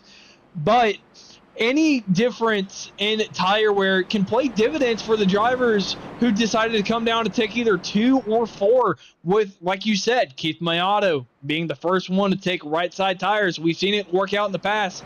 Will it work out here tonight as well? Gonna be interesting to see, as there will be about 9 laps to go as we get back to green flag racing here. Lights are off on the pace car, and we've seen it a few times before this season, those green-white checkers that seem to pop up here in BTDY. We might be headed for another one here this evening, but I'm going to have my eye on that 5th car in line on the bottom, that red and white 24 of Bailey Turner, to see what he can do with those 4 fresh tires on this restart. And more importantly, see if maybe Eric Hutton can hang on those older tires up there on the front row. But pace car is off. We are inside of 10 laps to go, and we are getting ready to go back green here to decide who is going to win this evening at Michigan International Speedway. Green flag is out. Bottom lane gets a pretty good jump here with Eric Hutton able to clear through for the lead.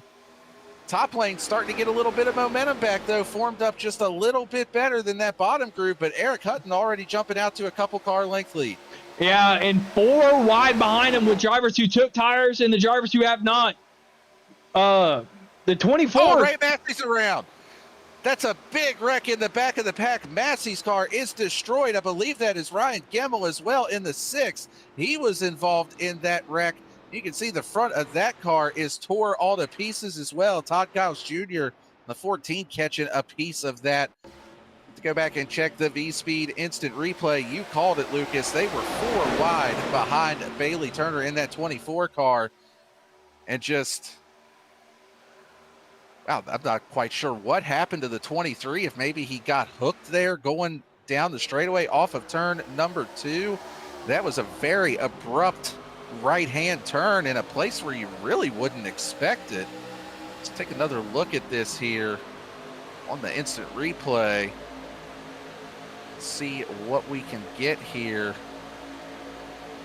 You see Massey in the bottom lane there, starting to drift up just a little bit. And yeah, contact with the 0-2 of James Loveland. And yeah, that's what set off that wreck there. Another multi-car incident here this evening. Yeah, riding on board with James Loveland right now. And Ray Massey just comes up just a little bit. And he James Loveland lifts a little bit to try to get out of him, but just a little bit too late. Yeah, really, James Loveland had nowhere to go in that. There was a car to his outside. He couldn't really move up a whole lot more than what he did there. And when you get down to this stage of the race, you can't just lift and yield a ton of positions. I mean, you're going for everything you can here at the end. To his credit, as you mentioned, Lucas, he did try to back out of it and try to do everything he could to avoid the wreck. But by that point, everybody's already committed and just not able to check up in time. As thought we might get the one to go there, but not the case. Going to have at least one more lap after this one. Going to set up about a 5-lap shootout to the end here. And, you know, this is why I kind of like staying out and not taking tires, because if you do start to get a rash of cautions, those guys with fresher tires may not have an opportunity to use them.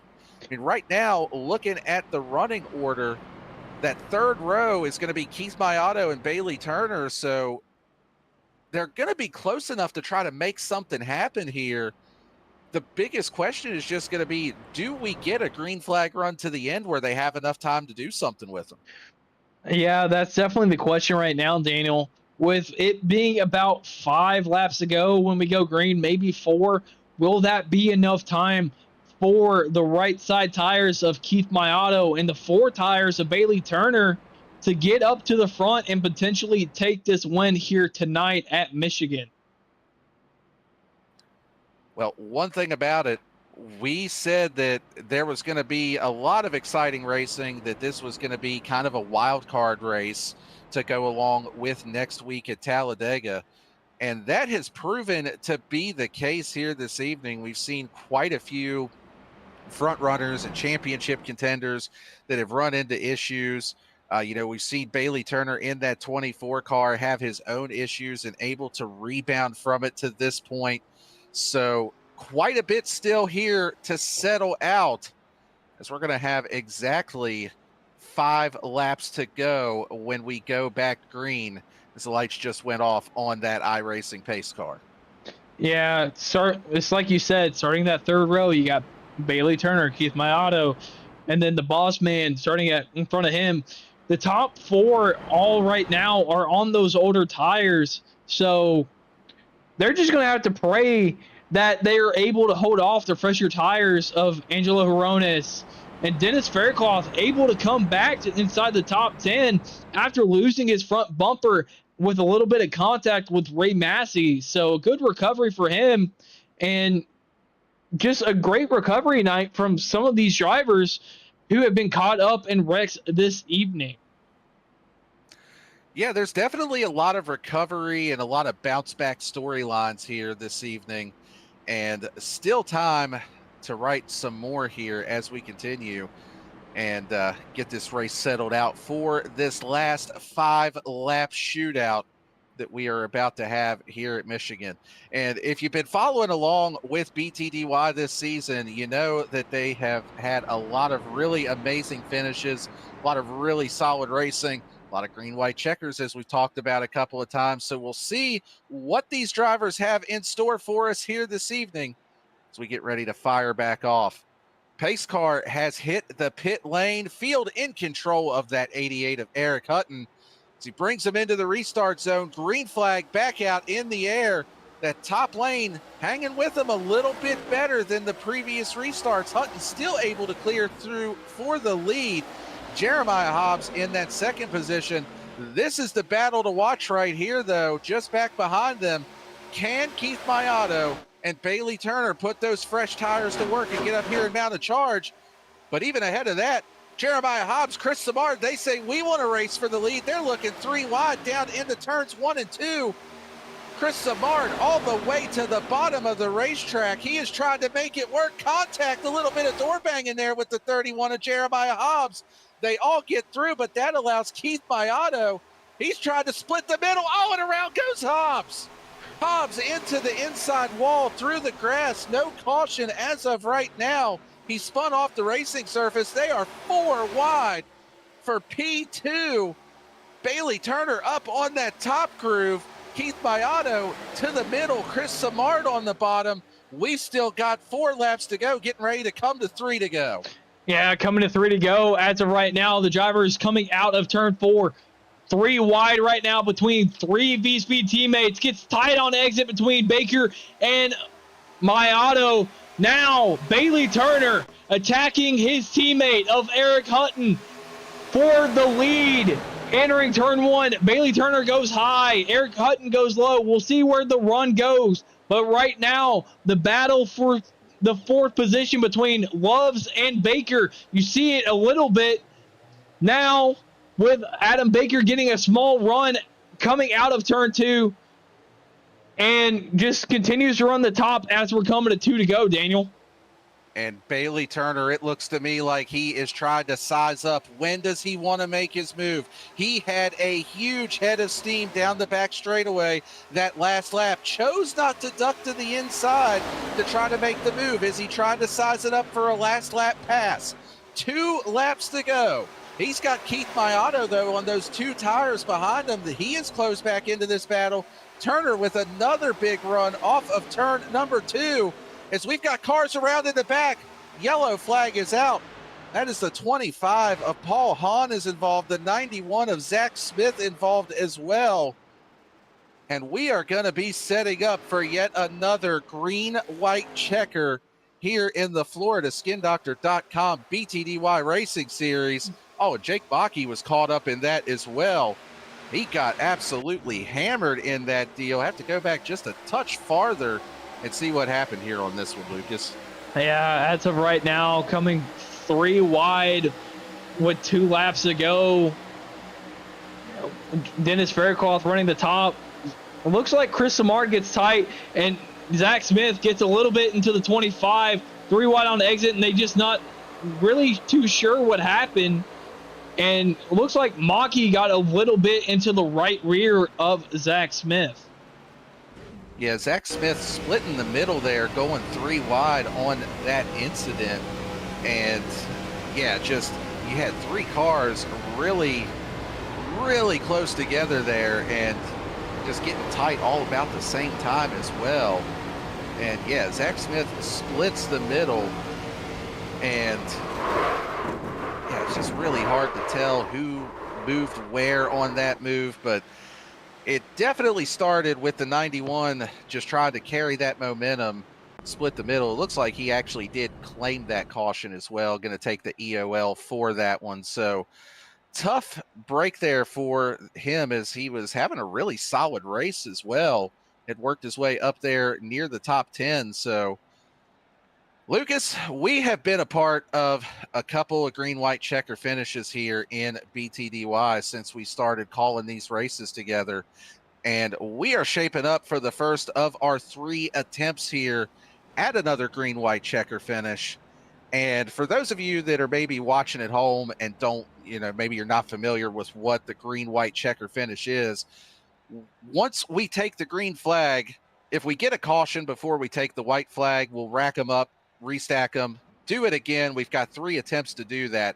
If the white flag comes out, that's it. We're racing back to the line. iRacing's not going to throw a caution on the white flag lap.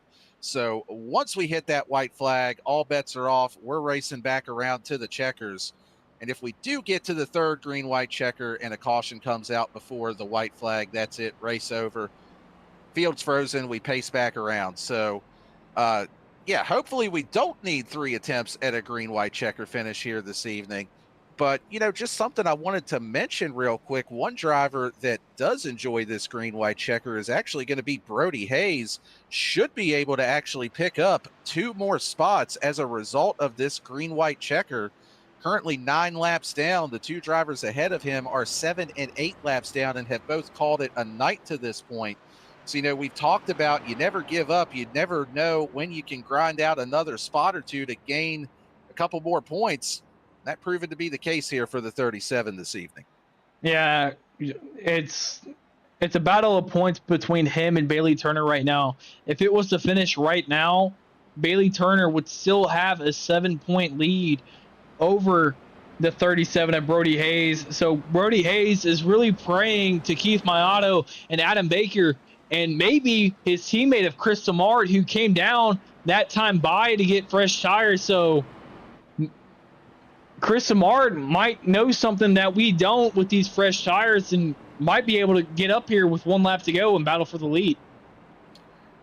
Yeah, Brody Hayes, that is, definitely hoping that somebody other than Bailey Turner wins this race and maybe a couple of people can get around him to save a few points here as well. As you can see, Bailey Turner was up there kind of ribbing his teammate a little bit, Eric Hutton, in that 88. They were kind of like they were going to lean on each other a little bit. Sounds like something you and I would do out there on the track. Like, hey, we're getting ready to come race for a win in the chase. Let's just mess with each other under caution a little bit and just have a little bit of fun while we're here. Yeah, it's definitely some mind games if you want to call it like that. I know me and you would race the absolute crap out of each other for 20th position because we're like, might as well make our night as fun as we can. So we'll literally door bang each other, give each other the bumper, and give each other dirty air going into the corners. And looks like that's what the 88 and the 24 of Eric Hutton and Bailey Turner are going to do here on this green-white checkered attempt number 1. Well, we will see who has what it takes to go ahead and get this win here this evening. Bailey Turner on the outside, Eric Hutton, the control car, on the inside as they head to the restart zone. Green flag is in the air. Eric Hutton getting a nice push here from Keith Mayato on that inside lane. Hutton clear to the lead. Mayato going to try to take a look to the inside of Bailey Turner for second. Turner, though, with that outside lane, we'll see if he can carry the momentum and try to get back to his teammate as they're 3 wide for that number 2 spot. Yeah, right now, Angelo Horonis battling for that second position with both Keith Mayato and Bailey Turner, and Adam Baker giving a push to Keith Mayato. Gets him tight and up into Bailey Turner. Keith Mayato, who took right side tires when he came down pit road, is now trying to run down Eric Hutton, coming to the white flag this time, Daniel. It's going to be a race to the checkered flag. White flag is indeed in the air. Keith Mayato tried to get a run on Eric Hutton in that 88. He's got the position. He's to the outside. Keith Mayato with the power move to the outside. He's taking a look for the lead. Here comes Bailey Turner trying to give a shove to Eric Hutton to get him back to the number 1 spot. Adam Baker, he's going to try to get to the back bumper of his teammate. Bailey Turner, though, looking to the bottom, going to try to take the win for himself. It's 88, it's 24. They touch doors off of turn number 4. Coming back to the start-finish line, it's going to be Eric Hutton by a nose over Bailey Turner and Keith Mayato in third. The top 3 cars less than a tenth of a second apart. Shades of what we saw at Richmond with 3 wide to the line on a green-white checker. But the 88 of Eric Hutton able to hang on and take the win here this evening at Michigan. Wow. Just wow, Daniel. And you saw a split-second move from Keith Mayato to go to the apron to try to get that win here tonight at Michigan after Eric Hutton burns it down. Why don't we go back and look at it, Daniel? What do you say? Yeah, we definitely need to take another look at that one as Eric Hutton in the 88 burns it down. Channeling his inner Dale Jr. with the 88 in victory lane here at Michigan International Speedway. We definitely got to unpack that final lap that we just saw here, though. That was some pretty insane racing. I think exactly what we expected too. Yeah, it's definitely what we expected. Here's coming to the checkered flag. You got the 24 of Bailey Turner pushing Eric Hutton into turn 3. Runs and hits a little bit of the apron, which shoots him up and to the 88 of Eric Hutt. Doorbanks coming out of turn 4, gives a big run to Keith Maiato, side drafting as long as he can. There goes Keith Maiato all the way down the apron, and just barely edging out is Eric Hutton for the win here this evening. Wow, what an absolutely incredible finish that we just saw there. I'm not going to lie. I thought once Maiato got that outside lane, I thought that was good night. Put the 36 in victory lane. A huge shove, though, from Bailey Turner down the back straightaway to his teammate. And from here, you almost thought that it was just going to be between the two teammates. The door bang, the huge hole being punched in the air gave Keith Maiato just enough to try to mount a charge from top to bottom, but just not quite enough. But still, what an amazing finish we saw between those top 3 drivers, and what we have come to expect here in BTDY. Just absolute amazing finish all the way to the end. But Lucas, what do you say we take a quick commercial break to thank some of our awesome sponsors that we've got here at BTDY that help everything go around? Let us rest our voices for just a minute here, and we'll be back to get a word with our top 3 finishers here at Michigan. At Cynthia Rogers, MD Dermatology, we specialize in providing comprehensive expert care for the full spectrum of skin conditions, from complex skin diseases and skin cancer to aging concerns and aesthetic needs. With decades of combined experience in medical, surgical, and aesthetic dermatology, our team brings both deep clinical knowledge and a patient-first approach to every visit. Our practice focuses on developing personalized treatment plans tailored to each individual's skin, health, and life stage. We're located in Port St. Lucie, Florida, in the PSL Professional Center. Learn more or schedule a visit at floridaskindoctor.com.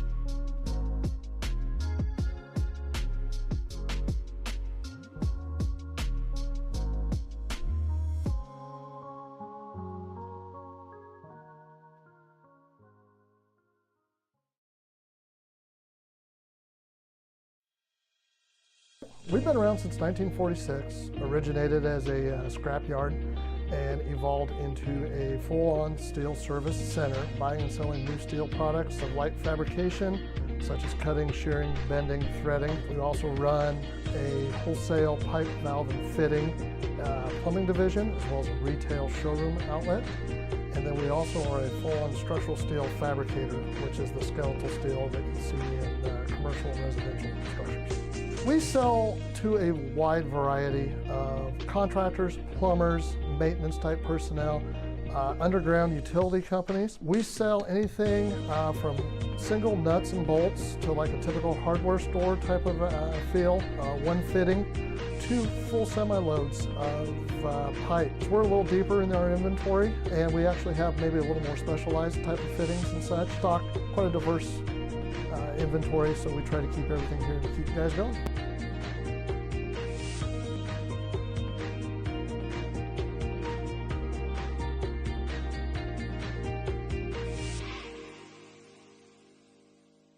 Backed by 70 years of experience, Duncan Water Systems specializes in commercial and residential water system testing, design, installation, and maintenance. Our mission at Duncan Water Systems is to provide high-quality water solutions to every customer. We pride ourselves on being responsive, honest, and customer-oriented. Our priority is safer water for you and your family. Contact us via call, text, email, or visit us at duncanwatersystems.com.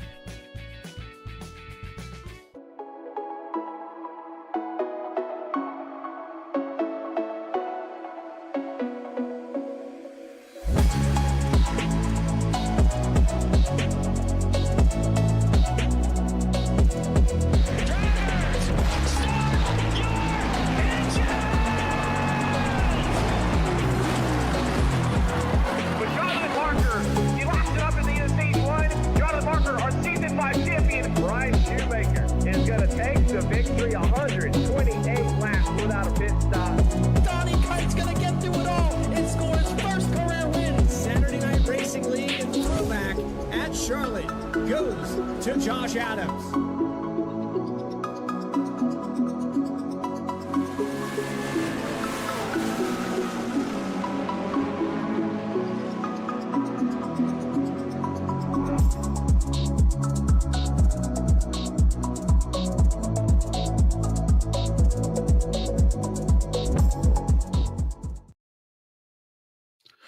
Well, ladies and gentlemen, welcome back here to Michigan International Speedway.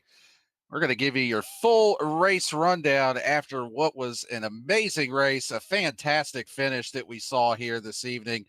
Eric Hutton from 15th on the grid comes home in that number one spot. Bailey Turner in second, Keith Mayato in third. And as you can see there, 0.064 seconds between our top three finishers. The boss man, Adam Baker, comes home in fourth with Michael Robinson in fifth. James Loveland coming home sixth. Angelo Ronis in seventh. And eighth place after an earlier spin, Christian Blackwell in that 15 car. Chris Samard coming home in ninth. And the belated birthday driver, Dennis Faircloth, rounds out your top 10. Finishing in 11th position, you had Jeremiah Hobbs, who got turned coming to that white flag lap. The 13 of Jake Maki finishes in the 12th position. The 27 of Ryan Phillips finishes 13th. Paul Hahn in the 25 finishes 14th. The 23 of Ray Massey finishes 15th. The 91 of Zach Smith finishes 16th. Brody Hayes finishes 9 laps down tonight. Our points leader coming into tonight finishes 17th. The 808 of Rob Liedl finishes 18th. Ryan Gimmel finishes 19th. And rounding out our top 20, Todd Giles Jr. in the 14 finishes 20th. You could almost call this the admin page right here. Alan Dice coming home in 21st. Cody Atkins 22nd. Dallas Sullivan in 23rd. Michael Jones in 24th. And Max Cost rounding out your field in that 25th position. But Lucas, let's go ahead and get a word with our top three finishers. Going to start off here with our race winner of Eric Hutton. Eric, this is Daniel Lucas up at the VSPEED booth. You got us? Yeah, I got you. Well, man, I said it earlier. You channeled your inner Dale Jr. parking that 88 in Victory Lane here at Michigan this evening. That was just an absolutely wild finish there on that green-white checker. Just talk us through what your mindset was and how you were planning on trying to keep these guys behind you. Yeah, well, I was just worried with the old tires. I thankfully had a couple cautions come my way and managed to hold off Keith. Somehow I was a little worried. I thought I lost him there in the final corner going into 1 and 2, but I heard him had the lift there. I think he got tired or something, and thankfully my teammate gave me a good push going down the backstretch. So old tires had more grip than I thought they would. I was a little worried I made the wrong call there in that final pit stop, but overall it worked out pretty well. So we saw you and Bailey Turner kind of playing with each other on the pace laps, door banging. Is that just letting us know that you all are just going to duke it out coming to the checkered flag? Or what was the talk in Team Sad Boys coming to that final restart? Yeah, we were discussing if there's a way to help each other on this restart, what lane to pick. But we couldn't decide the right call. Like we couldn't get each other clear like we could at like a Talladega or something. So I didn't tell him, or I told him I was just taking the bottom and didn't really work together. Didn't tell him when I was going. Trying to find a way to help each other and not hurt one another.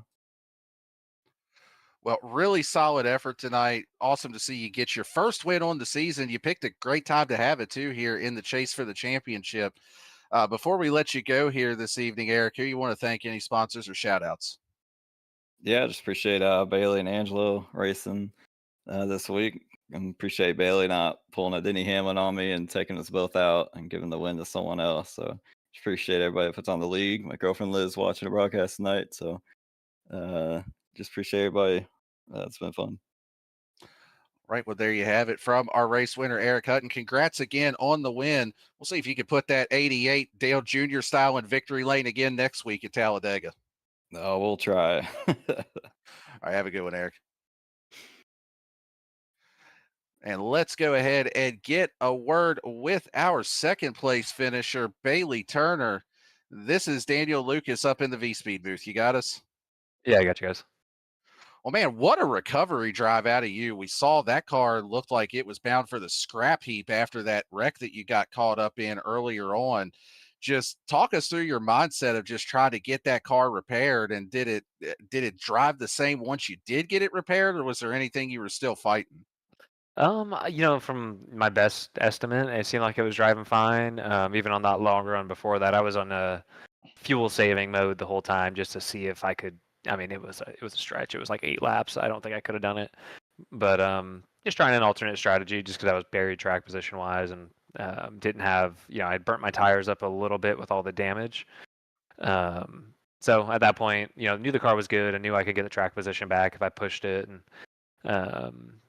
yeah, just really was trying to help Eric there on that run prior to the green white checkered, and I think we were doing a really good job of kind of breaking Keith's momentum and really stalling out his draft and giving him dirty air in the corners, and it was gonna be fun. It was gonna come down to probably us three. I mean, just like it did at the end. But yeah, just I think it might have been a little net code or something between me and Keith going into 3, so I was seeing red coming to the white flag, and I was shocked that Eric ended up giving up his outside, and when they came off the corner a little tight and kind of lost momentum. I had a choice to make to either take it 3 wide bottom and try to clear them and have to defend on exit, or push the teammate and see if I can make a last second lunge, and that's what we went for. And I just didn't want to pull a Denny Hamlin and take us both out of contention there, and watch Keith drive away with it. So tried to slow Eric down a little bit, and I was telling Eric, I think after the race, I really probably could have side drafted him a bit harder to try to win the race, but I think that would have slowed us both down, and Keith might have gotten us. So had to play it smart there, play a little defense, and think big picture. Yeah, so both you and Eric Hutton brought up the Denny Hamlin situation. Eric Hutton actually thanking you for not pulling a Denny Hamlin in turns 3 and 4. But we saw you have damage early on in the race. What was it like getting that damage fixed? And when you got it all fixed, did it run exactly the same as it was before you had damage on it? Or did you have to run the car just a little bit different? We had the first stop, and I think I had 2.5 minutes of damage, which I'm surprised, like Brody's car, I'm surprised I wasn't meatballed with how I nearly flipped down the backstretch with that hit and hitting the outside wall and everything. And got it fixed after we got that quick caution and the yellow. And like I said, I was just trying to save fuel and kind of manage and kind of see if we could, sneak one over on everybody if we didn't get a caution. But no, car was honestly rode fine after that. So, just upset that we couldn't pull it off there at the end. I felt like obviously the extra points going up against Brody would have been super beneficial. But at the same time, finishing 1-2 with a teammate who's helped me in the past, and it's always good to return the favor. And Eric and I have been really good friends since I first hopped on iRacing. So. Fun to have him back at the front. Really, he put on a hell of a drive today with minimal practice. So, shout out to him, and also shout out to Angelo. He would have been right up there too if it wasn't for the yellow coming out. So as of right now, after this race, you have 5 points over Brody Hayes. But Daniel, do you have anything else for our second place finisher of Bailey Turner? I mean, really solid run this evening, Bailey. Awesome recovery drive. And, put yourself in a good spot with points, like Lucas mentioned, taking over that points lead. But before we let you go here, anybody you want to thank or shout out? Yeah, obviously, shout out Eric Hutton, teammate, getting the win. That's awesome for him. Angelo, and one of these days his luck is he's gonna finally kick in, and he's gonna be right there, at the end of these things. And it's always fun. Me and him always work together in practice to kind of solve, how we're going to drive these cars and strategy and things like that. So, happy for him to kind of finish there at the back end of the top 5. And wish AJ Hutton was here, or not AJ Hutton, Jesus, AJ Stravato.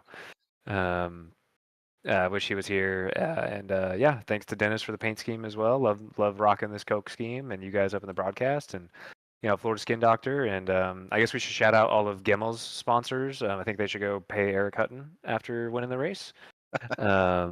But yeah, just shout out to you guys. I appreciate all you guys do, and it's fun coming out here on a Tuesday night. All right. Well, congrats on the second place, and we will see you next week at Talladega. Thank you. That's our second place finisher, Bailey Turner. Let's go ahead and grab a word with the third place finisher here this evening, Keith Mayato. Keith, this is Daniel Lucas up in the booth. You got us? 10-4. Well, man, solid run. I thought the strategy call was going to work out for you there with the two tires. We've seen you do that a few times this season and seen it work out for you. Just what was going through your mind there when that final caution came out that led, or that not the final caution, but the caution where you came down and pitted?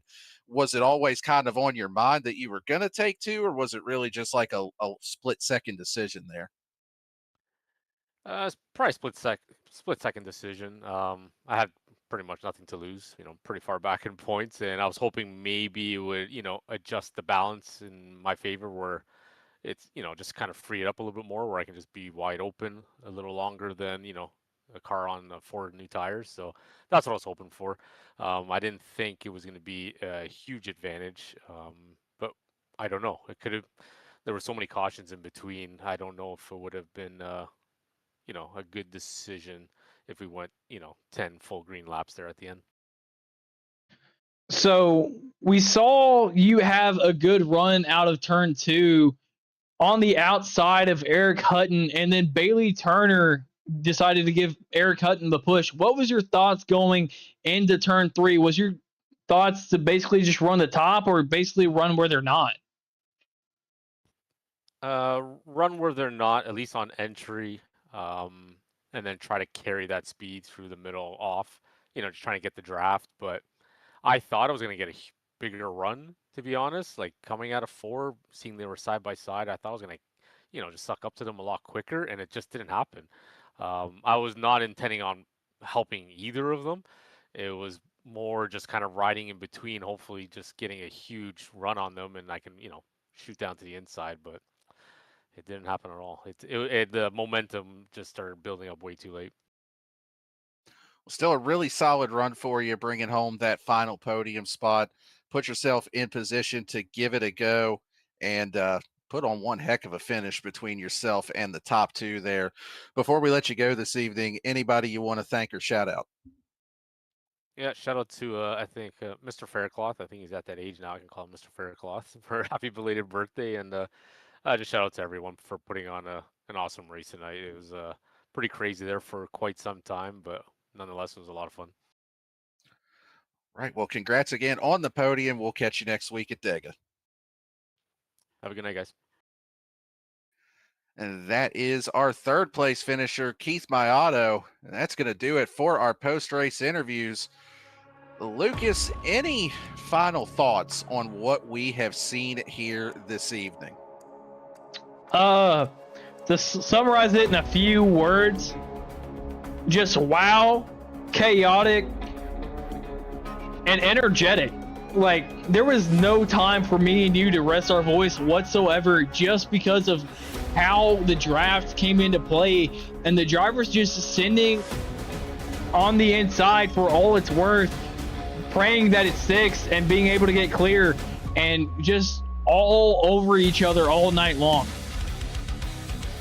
Well, we definitely said that this race had the potential to be a wild card, and that it turned out to be just with what we saw on the track and what we saw with the different incidents and the drivers involved.